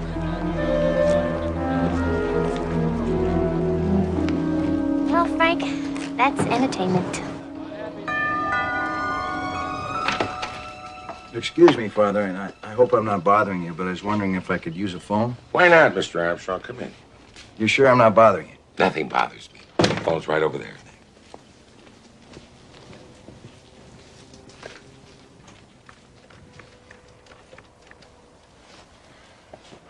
Herbie, it's Lex. Not so good. We blew a car gag. Yeah, Prince came real close to getting himself killed. Well, that's what I'm trying to find out. Did you see anybody mess with that car last night? Well, somebody did something to it, Herb. No, the brakes locked up as soon as Lou touched the pedal. Yeah, all right. No, I'll call you back after we wrap. Yeah. Thanks, Father. Not at all. I couldn't help listening, Mr. Armstrong. Are you saying that the car was deliberately tampered with? I'm not saying anything, Father. Well, I heard you say... All I know is the adjustment bolts on the master cylinder were loosened. And that would have caused the car to go out of control? Looks like it. If the stunt had gone off as planned, what would have happened? Near miss by the two actors. Who could have done such a thing? Well, the car was in the garage overnight with the rest of the vehicles. I mean, anybody could have gotten to it. All they'd need would have been an Allen wrench and bad attitude. Look, Father, I have to get back to the set. Of course. Thanks. All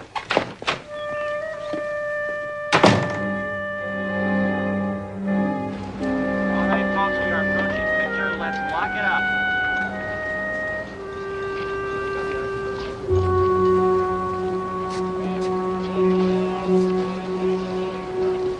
Sorry.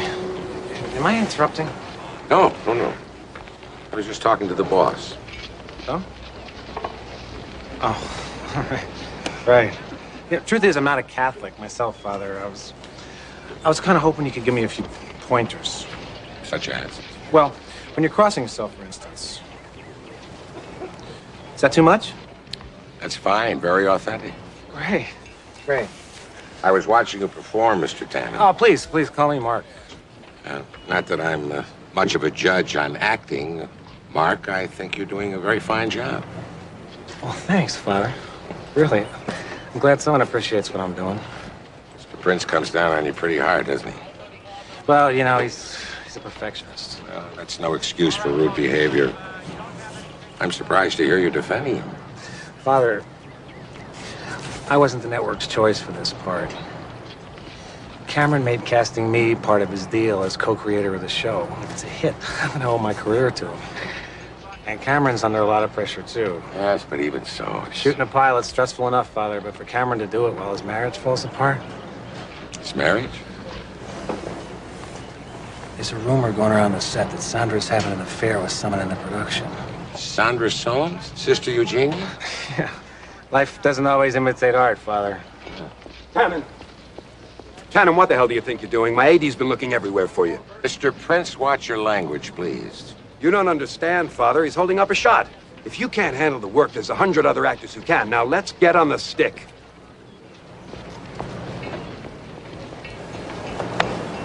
Thanks, Father.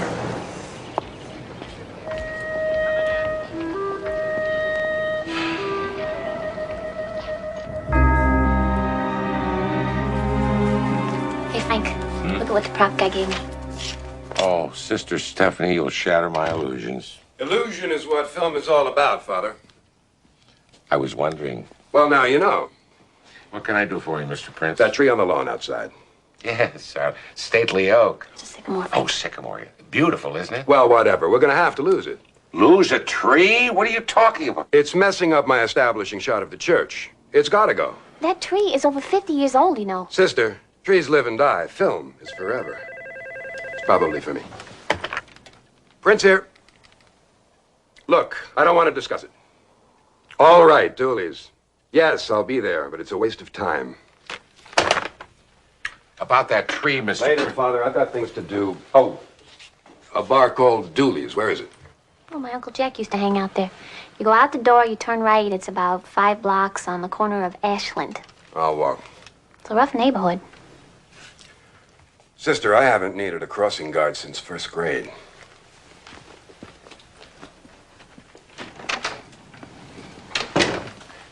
know, Steve, I have been a priest for 32 years, and I've always managed to find at least one thing to like in every person I meet. So what do you like about Cameron Prince? I'm thinking.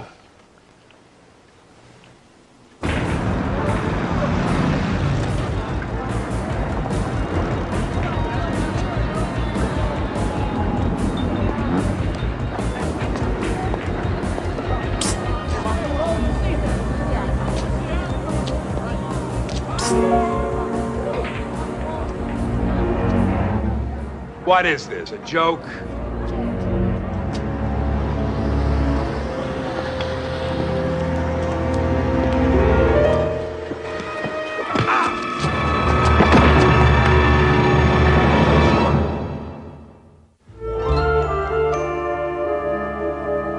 So anyway, one of their stunt guys was telling me that if you want to skid the car, you just pull the emergency brake up when you're turning left. I knew that. You drive that way all the time. I'll get it.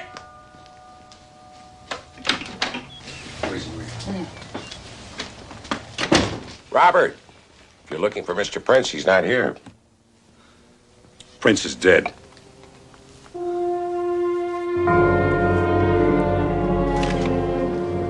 Frank, it looks pretty cut and dried to me. His wallet's gone, his watch is gone, even his wedding band. So you think he was mugged? I hate to say it happens all the time, sister, but it happens all the time. Not this time. Oh, here it comes. No bruises, no scrapes, no clothes ripped.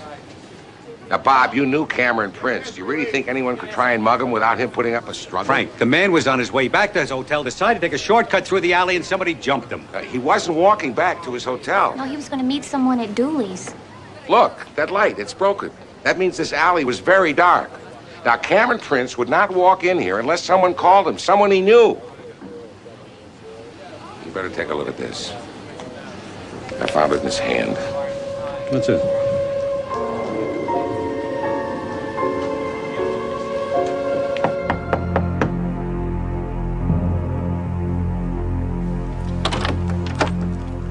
Father Dowling. Lieutenant Foster. What's going on? Mind if we come in? Mark, Cameron Prince was killed last night.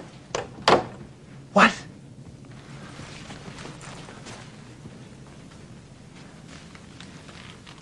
Mr. Tannen, is this your costume? Yeah, but... Well, what's it doing here? Father, what's going on? Mr. Tannen, I'm placing you under arrest for the murder of Cameron Prince. You're making a mistake, Lieutenant. I didn't do that. I swear to you. Read him his rights.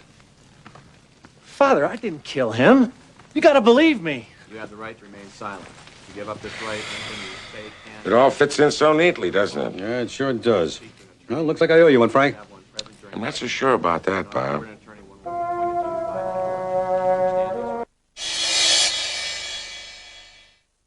Have you ever wondered? I have friends.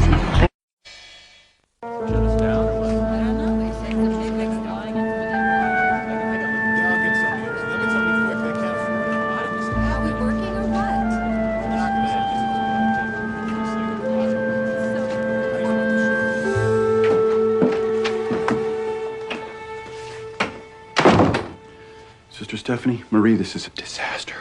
That's for sure. Frank's been in there all morning talking to Lieutenant Foster. A man dead, another up on murder charges, an entire day of filming lost. Some of the crew think that the whole shoot may be canceled. I can't eat this. No appetite, Father? No cream cheese. Oh, I can see there's no point arguing with you anymore. Your mind is made up. Frank, I have got 6 witnesses that'll testify they heard Prince threaten to replace Tannen. I know. I heard him say so myself. Okay, there's your motive.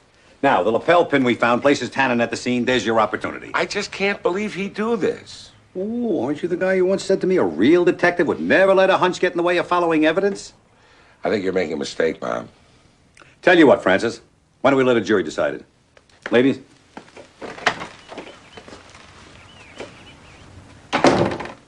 If Tannen is innocent, we're going to have to find the real killer before they finish this movie and everyone leaves town. And we don't have much time.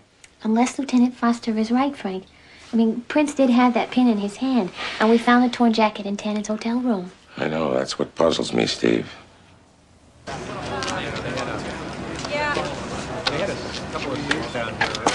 Excuse me. Is this where they keep the wardrobe? That's right. You two should have turned yours in when we wrapped Monday night. No, you don't understand. I'm Father Dowling, and this is Sister Stephanie. Father Dowling, Sister Stephanie. I don't have these characters listed. Did we get another rewrite? Nobody ever gives me the new pages. No. We're the real thing. This is our church. Oh, that explains it. Those are your costumes? Yes. Do all the actors, are they supposed to return their costumes at the end of the day? Yeah, absolutely. Even the lead actors?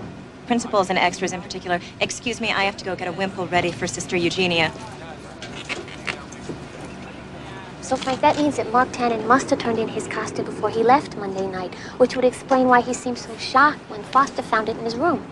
The murderer must have pulled Mark's lapel pin off of his coat, planted it in Cameron's hand when he killed him, and then put Mark's costume back in his hotel room while Mark was asleep. Yeah, but how did the murderer get the costume? That's a good question.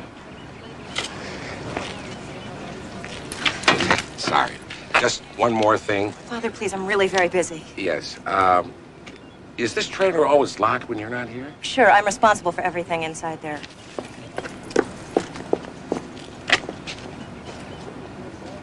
She didn't lock it. Attention, please, everybody. Can I see everybody at the trailer, please? Have your attention, please. Come on, gather around me here. I spent yesterday on the phone with the network. Last night, they finally agreed to continue shooting. Now, I'll be taking over as director. And Glenn Everett here just flew in from L.A. this morning to be our new Father Flaherty. We're lucky to have him. Now, I know this isn't going to be easy for any of us. But we're professionals, and we owe it to Cameron and to ourselves to make this the best show we possibly can. Now, let's get to work. We'll start with scene 72. Thanks a lot.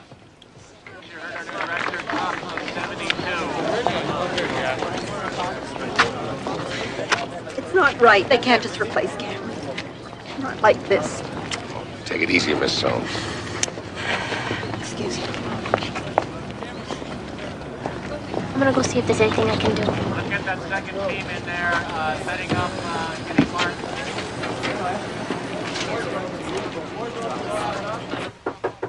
Come in.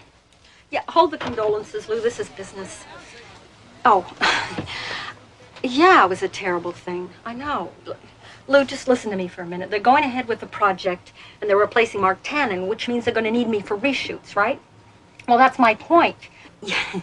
I'm saying, why don't we renegotiate my deal? Holding them up? We're not holding them up. We're just taking advantage of a new situation here. Lou, I want you to go to the network and lay it on the line, all right? How can I say no? Okay, all right. Well, let me know what they say. And Lou, thanks for the condolences. Okay, bye. What can I do for you, sister? Well, I saw that you were kind of upset outside, and I was just hoping there was something I could do for you, you know, but you seem to be doing fine. Well, don't be fooled by the bravado. I'm having a very difficult time right now. But I have no choice. I have to get on with my life and my career, so... Yeah, I guess so. You have to understand, in this industry, you take what you can get when you can get it. Well, I guess I just don't understand show business, you know. No, I don't suppose you do. Well, like Brent said, people come and go, but film is forever. I guess he'd approve. You didn't like Cameron Prince very much, did you, Mr. Armstrong? Well, the only people that like Prince are the ones paid to like him. Me, all I get paid to do is rig stunts. Like the accident with the car the other morning, huh? Odd about that. How so? Well, if Sister Stephanie hadn't pulled Cameron Prince out of the way, whoever killed him on Monday night might have been saved the trouble. The brake pedal froze, Father. Besides, the police say that Mark Tannen killed Prince. Yeah, that's what someone wants us to think anyway. Well, you're getting at something, Father. What is it? I don't know yet. You see, I'm somewhat like Father Flaherty, an armchair detective. You always wear gloves, Mr. Armstrong? A few years ago, a fire gag on a show went sour. They got barbecued. Occupational hazard. Whose idea was the fire? The directors. Cameron Prince. Anything else I can help you with, Father? No, not for the moment. Then, if you'll excuse me.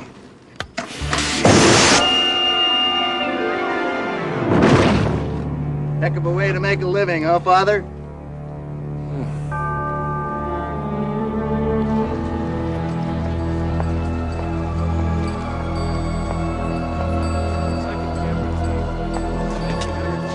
That whole background area has to be clear. Phone call for you, Miss Holmes. Hello?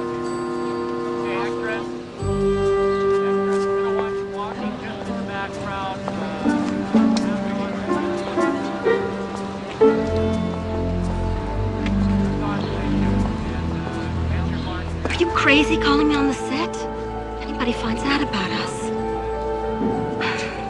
I know, darling, I do too. But I can't see you right now. Tonight in your room. Of course, sweetheart. I love you too.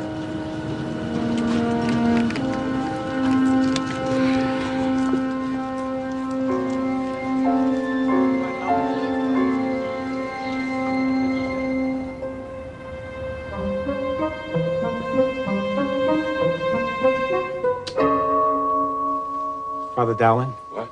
I'm sorry, Father. I didn't mean to startle you. Mark, what are you doing here? I just got out on bail. I came in the back way. I didn't want to run into anyone in the film company. Oh, I can understand that. It's very important to me that you believe that I didn't kill Prince. I do believe you, Mark. I'm glad someone does. What about your attorney? He's not too optimistic. I can't explain how that torn costume got into my hotel suite. Well, did he talk to the staff at the hotel? I've been all over the hotel myself. Nobody saw anyone near my room that night. I mean, I did find a door Jimmy'd opened, but that doesn't prove anything. What can I do for you? Would you keep your eyes open on the set? Maybe you'll see or hear something that might help me. I think I can manage that. Thanks, Father.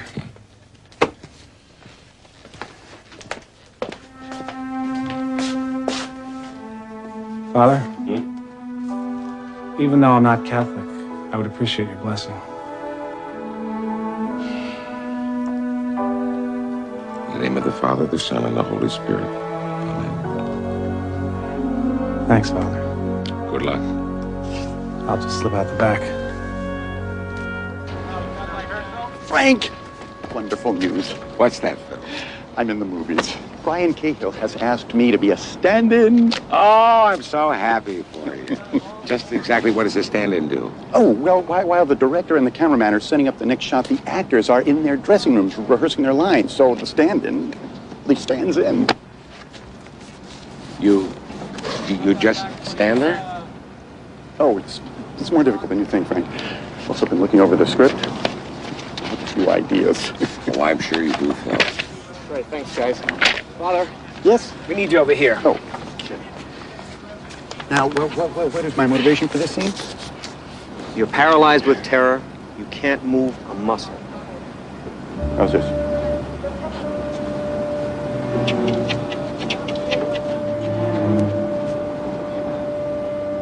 Perfect.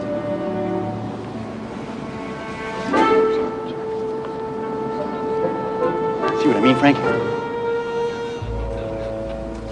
Mr. Cahill, taking over under such trying circumstances must be rather difficult. Well, I wouldn't have agreed to do it if this project weren't so personal. Oh, I thought that Cameron Prince created this show. His main contribution to Father Flaherty Investigates was forcing us to cast Mark Cannon in the lead. You know how that turned out. Cameron's reputation exceeded his ability. Well, I heard he won a lot of awards. 6 years ago, Cameron won an Emmy for a movie of the week that I produced. Oh. I wrote the script, I cast the show, I made the final cut, and I supervised the post-production. But Cameron won the award. He made his reputation. So really, all this worked out very well for you. With Prince dead, now you get all the credit. You take this armchair sleuth thing too far, Father. The police have their suspect. Humor me. Where were you when Prince was killed? sleep in my hotel. Alone. All right, let's have a rehearsal. All right, Jeff, this is the scene where you finally make the connection between Uncle Mark's illness and the disappearance of Buffy blind me. You're triumphant, but modest.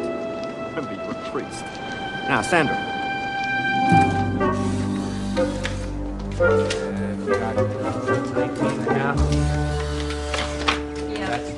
Oh, Father, they've been poking around here all morning. I can't get any work done. They're going to duplicate our rectory on a soundstage downtown, Marie. They got to get the details right. Why do they need two rectories? Well, they're going to film their inside scenes on their rectory to match their outside scenes from our rectory. I don't get it. Yeah, well, that's the way they do things in the movie business. Let's just count our blessings. Father Dowling, Sister Stephanie wants you to meet her in the church hall. Oh, excuse me, Marie.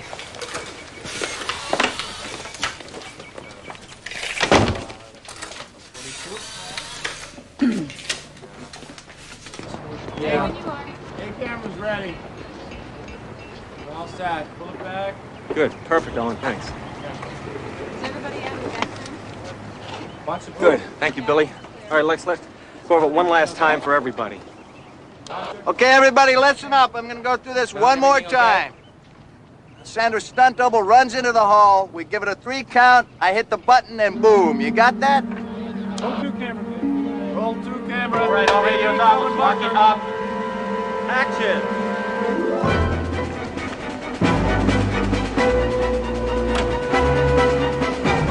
$1,002, $1,003.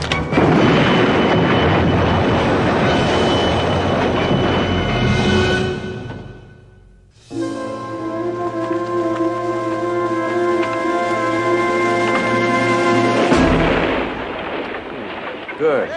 Very nice. Very nice. That's great. You all right? Billy, can we see B camera, please? Cut! What's going on? Mother, sister, are you all right? Good. Looks great. You know, Father, with the right editing, we might be able to use that. What do you think, Billy? Should cut together pretty well, Mr. Cahill. Oh, I'm so glad.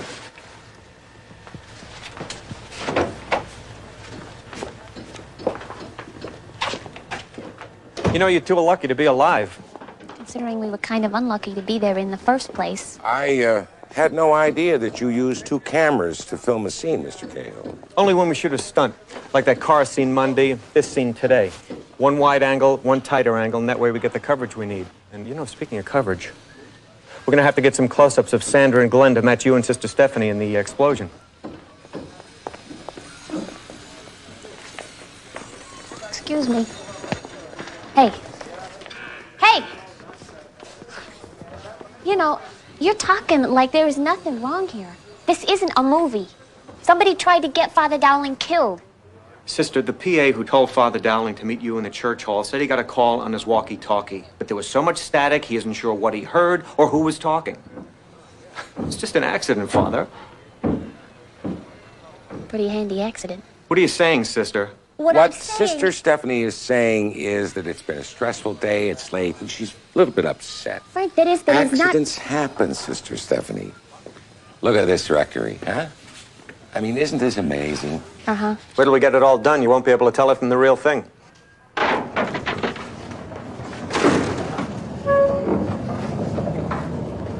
Illusion and reality, Father. I think I prefer reality. Maybe you're right. Anyway, I've got to get back to work. Excuse me. Frank, that was an accident like Sandra Solms is a nun. Whoever killed Cameron Prince is afraid you'll expose them. Well, that thought has crossed my mind. Well, then shouldn't we do something, Frank? You said you overheard Sandra on the phone making plans to meet someone in his hotel room tonight? That's right. Well, it won't be the first time that infidelity has led to homicide.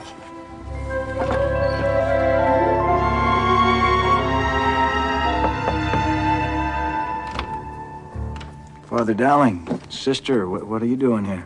We need your help, Mr. Armstrong. My help. Yeah, we want to talk to you about who killed Cameron Prince. Mark Tannen killed Prince. No, I'm certain that Tannen was framed. But you can help us identify the real killer. Well, I'll do whatever I can, but why don't I meet you at the hotel bar? I was about to take a shower. I'd like to talk to you too, Miss Soames. What's the point in hiding anymore, Lex? Cameron's dead. He can't hurt us now. How'd you guess, Father? Well, I didn't think that this belonged to Mr. Armstrong. You're a good detective, Father Dowling. Miss Soames, did Prince find out about your affair with Mr. Armstrong? Did he threaten you with divorce? Is that why you killed him? Father, she didn't kill anyone.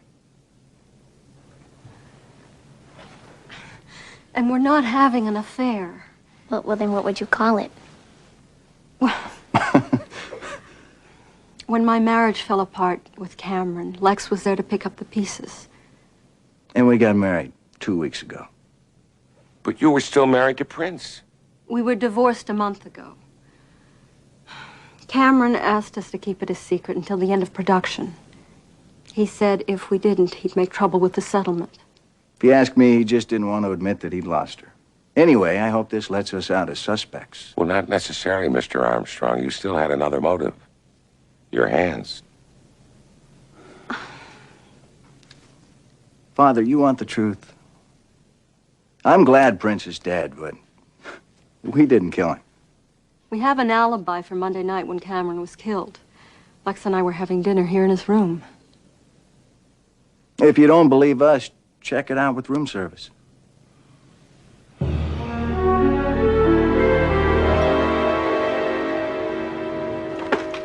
don't know, Frank. That room service waiter seemed pretty sure they were both there. Well, I suppose a dinner order of oat bran and yogurt is hard to forget. Well, maybe Mark Tannen did kill Cameron Prince, you know? Sandra and Lex were our best suspects. Well, Absolutely brilliant. You think so? Absolutely. That's great. All right. but not our only suspect. I have an idea. Steve. Really? Wow, Father. It's about a young Christian.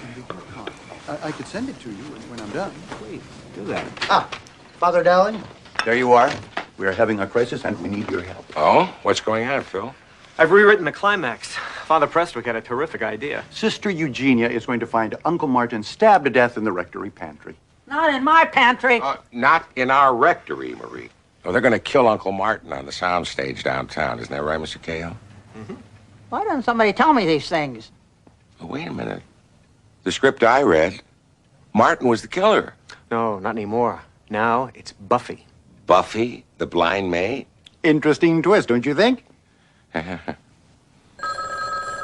Excuse me. St. Michael's Rectory. Who? Oh, just a minute. Mr. Cahill. Brian Cahill. What? Who is this? Where? Hello? Hello?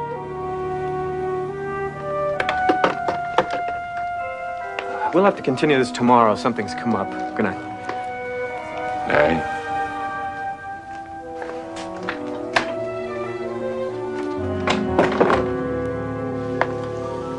You know, Brian was so excited with my idea that he has promised to cast us all as extras. We are going to be on television. Phil, this may come as a shock to you, but many people live happy and fruitful lives without ever once appearing on TV. Did it work? I'm afraid so. Steve called Cahill from the sacristy phone. Yeah, I said, I know what happened to Cameron Prince. Meet me at Dooley's bar in 10 minutes. I don't understand. Well, Cahill and the production crew are all from out of town. Yeah, so the only one who would know where to find Dooley's is whoever killed Cameron Prince. Cahill had a motive, and now it looks like he had the means and the opportunity.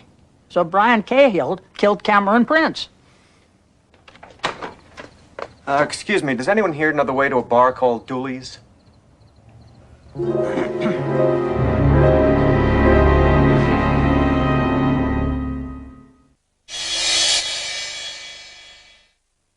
To love I have have to head back to the office for a couple hours. I miss you, Joe. Comfort You can't be sneaking around in hotel rooms with me and then run back to your real life. and honor. I'm leaving you, Dot. I want a divorce. Forsaking all others. I welcomed you into my home and you destroyed it. Based on a true story. I want to sue Len Cox for alienation of affection. The Price of a Broken Heart. Today at 1 on Hallmark. This is an appeal by PDSA. I want to have fun. I want to play ball. When pets are sick and injured, they need PDSA. As Britain's largest veterinary charity, we rely on animal lovers to help us treat thousands of pets every day. And some are very poorly. Call 0800 019 9133 today and become a PDSA best friend for £1 a week. Your help means pets like Mitzi and Toby do get better and live happy, healthy lives again. Because your love deserves something special, we'll send you our exclusive magazine 4 times a year and a special welcome pack full of goodies. Pets like Mitzi and Toby can't say thank you, but they'll love you for being a best friend. Become a PDSA best friend for £1 a week by calling 0800 019 9133 now. You could help us save lives. I just want someone to help me get better. Hiya. Wow, early 50s. Mind you, I was only 2 or 3 at the time. It's all here. It's quite sad, really. Makes you think about what you'll leave behind when you're no longer around. Something that everybody from 50 to 80 can so easily plan for these days. Peace of mind. The Cornhill Direct Senior Security Plan offers just that. Life insurance without any fuss. A cash lump sum to provide for your loved ones when they need it most. No medical, no obligation, no salespeople calling. It's that simple. The Cornhill Direct Senior Security Plan can cost from as little as £8 a month. And it's only a free phone call away. Seriously though, call now for your free information pack on 0800 22 66 55. That number again, 0800 22 66 55.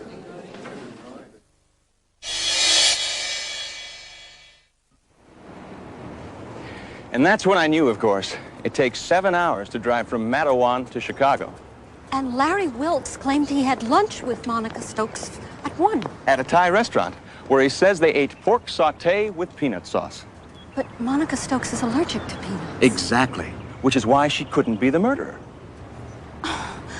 You make it seem so simple, Father. It is simple, sister. As Sherlock Holmes said, when you eliminate the impossible, whatever remains, however improbable, must be the truth. Cut! Print it. Very nice, people.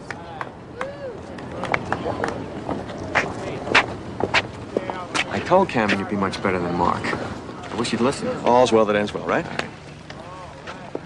So, Father, what's your professional opinion? As a priest or detective? Well, I'm not much of a judge when it comes to acting, Mr. Everett, but I thought you were very good. Thank you. It's great to be back here in Chicago. Will you excuse me? I have 3 new pages to memorize. It seems we have a new killer. Yeah, Buffy the maid. Actually, it's Casper Leach. The giveaway is when his car explodes. Who's Casper Leach? Oh, Casper's the friendly killer. Of course, when his car explodes, he'll be known as Casper the Friendly Toast. Forgive me, Father. Very nice, Lex. Very nice. The way I should have gone the first time.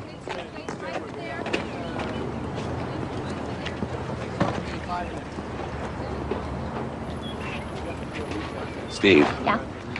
This stunt didn't go the way the first one did. Yeah, I know. The car went out of control because the brakes failed. And if you hadn't pulled him out of the way, Prince would have been killed. Well, right. Somebody fixed the brakes so Prince would be killed and make it look like an accident. But that's what puzzles me, Steve. Now, both of these cameras were pointed over there. Yeah?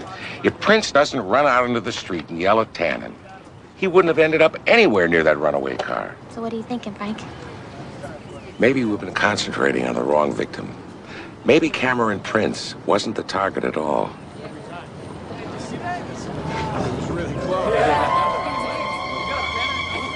Steve, I got an idea. As Sherlock Holmes once said, when you eliminate the improbable, whatever remains, however improbable, becomes the truth. No! For For God's sake! Mark, do you think you might possibly give me the correct line? If it's not too great a strain on your intellect, the line is eliminate the impossible, not eliminate the improbable.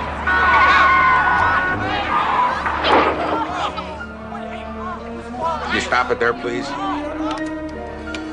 Can we see a closer angle of this? The B camera. You got it, Father. Hey!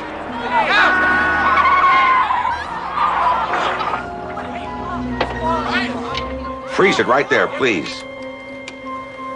You were right, Frank. Can you make a print of that frame? Yeah. I'll have to get the negative from the vault. Would you do it, please? Sure. You want to come back later? No, I'll wait here if that's all right. Suit yourself.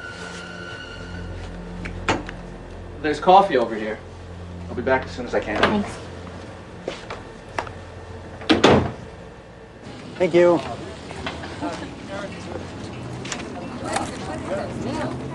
Phil! Oh, Sister Stephanie, where is Father Dowling? I'm in a scene. First thing after lunch, and I was kind of hoping he'd be here for moral support. Listen, Frank's got a really good idea who killed Cameron Prince. He's in the editing room right now. He's getting some evidence together. But don't tell anyone, all right? He doesn't want anybody to know yet. Sister Stephanie, my lips are sealed. Hush.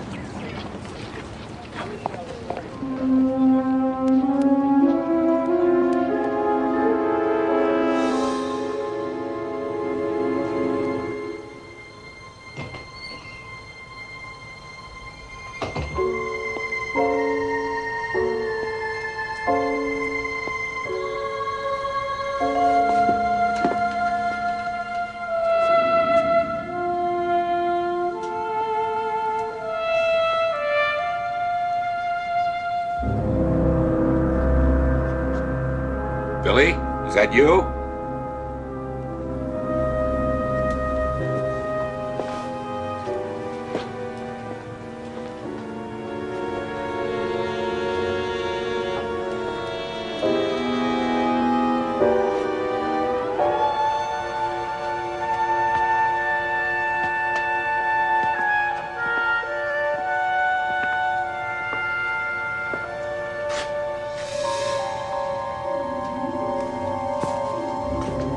Who's there? Who are you looking for, Father Dowling? I was looking for the man who killed Cameron Prince. Looks like I found him, Mr. Everett. Come into my parlor, said the spider to the fly. You should have stayed out of camera range when you tried to kill Mark Tannen. Very clever, Father Dowling. You're even better than Father Flaherty. When Prince ruined your attempt to get Tannen, you decided to kill him instead and frame Tannen for the murder. Get two for the price of one. The important thing was to get the part. I was perfect for it. Prince didn't think so. No. He said I lacked commitment. But he was wrong. A lot of actors say they'd kill for the part. I actually did. How's that for commitment, Father? It's too bad you had to get involved.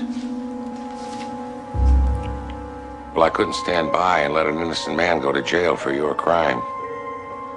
You were actually in Chicago before the murder, and then you left. And then you came back again afterwards to establish your alibi. But I noticed that there were 2 flight tags on your luggage. Ah, the fatal flaw. There's always a fatal flaw, isn't there? There is when you try and get away with murder. Well, this one's easy to fix. Freeze! Hold it right there, Eric. Don't you even blink.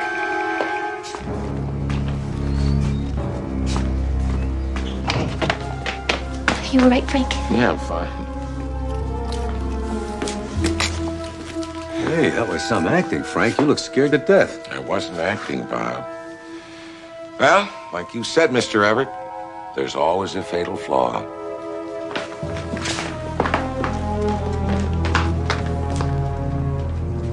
But hey, that's show business.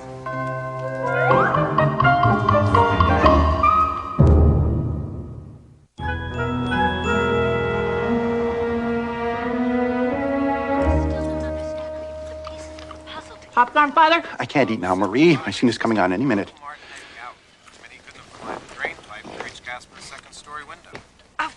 So Sister Eugenia's long-lost cousin, Fritz, turned out to be the murderer, huh? Should have known when the dog didn't lick his face. Look, here I come. Here I am. There I am. There! There I am. Ah, the newspaper was my idea. You know, Phil, I really think they caught your best side.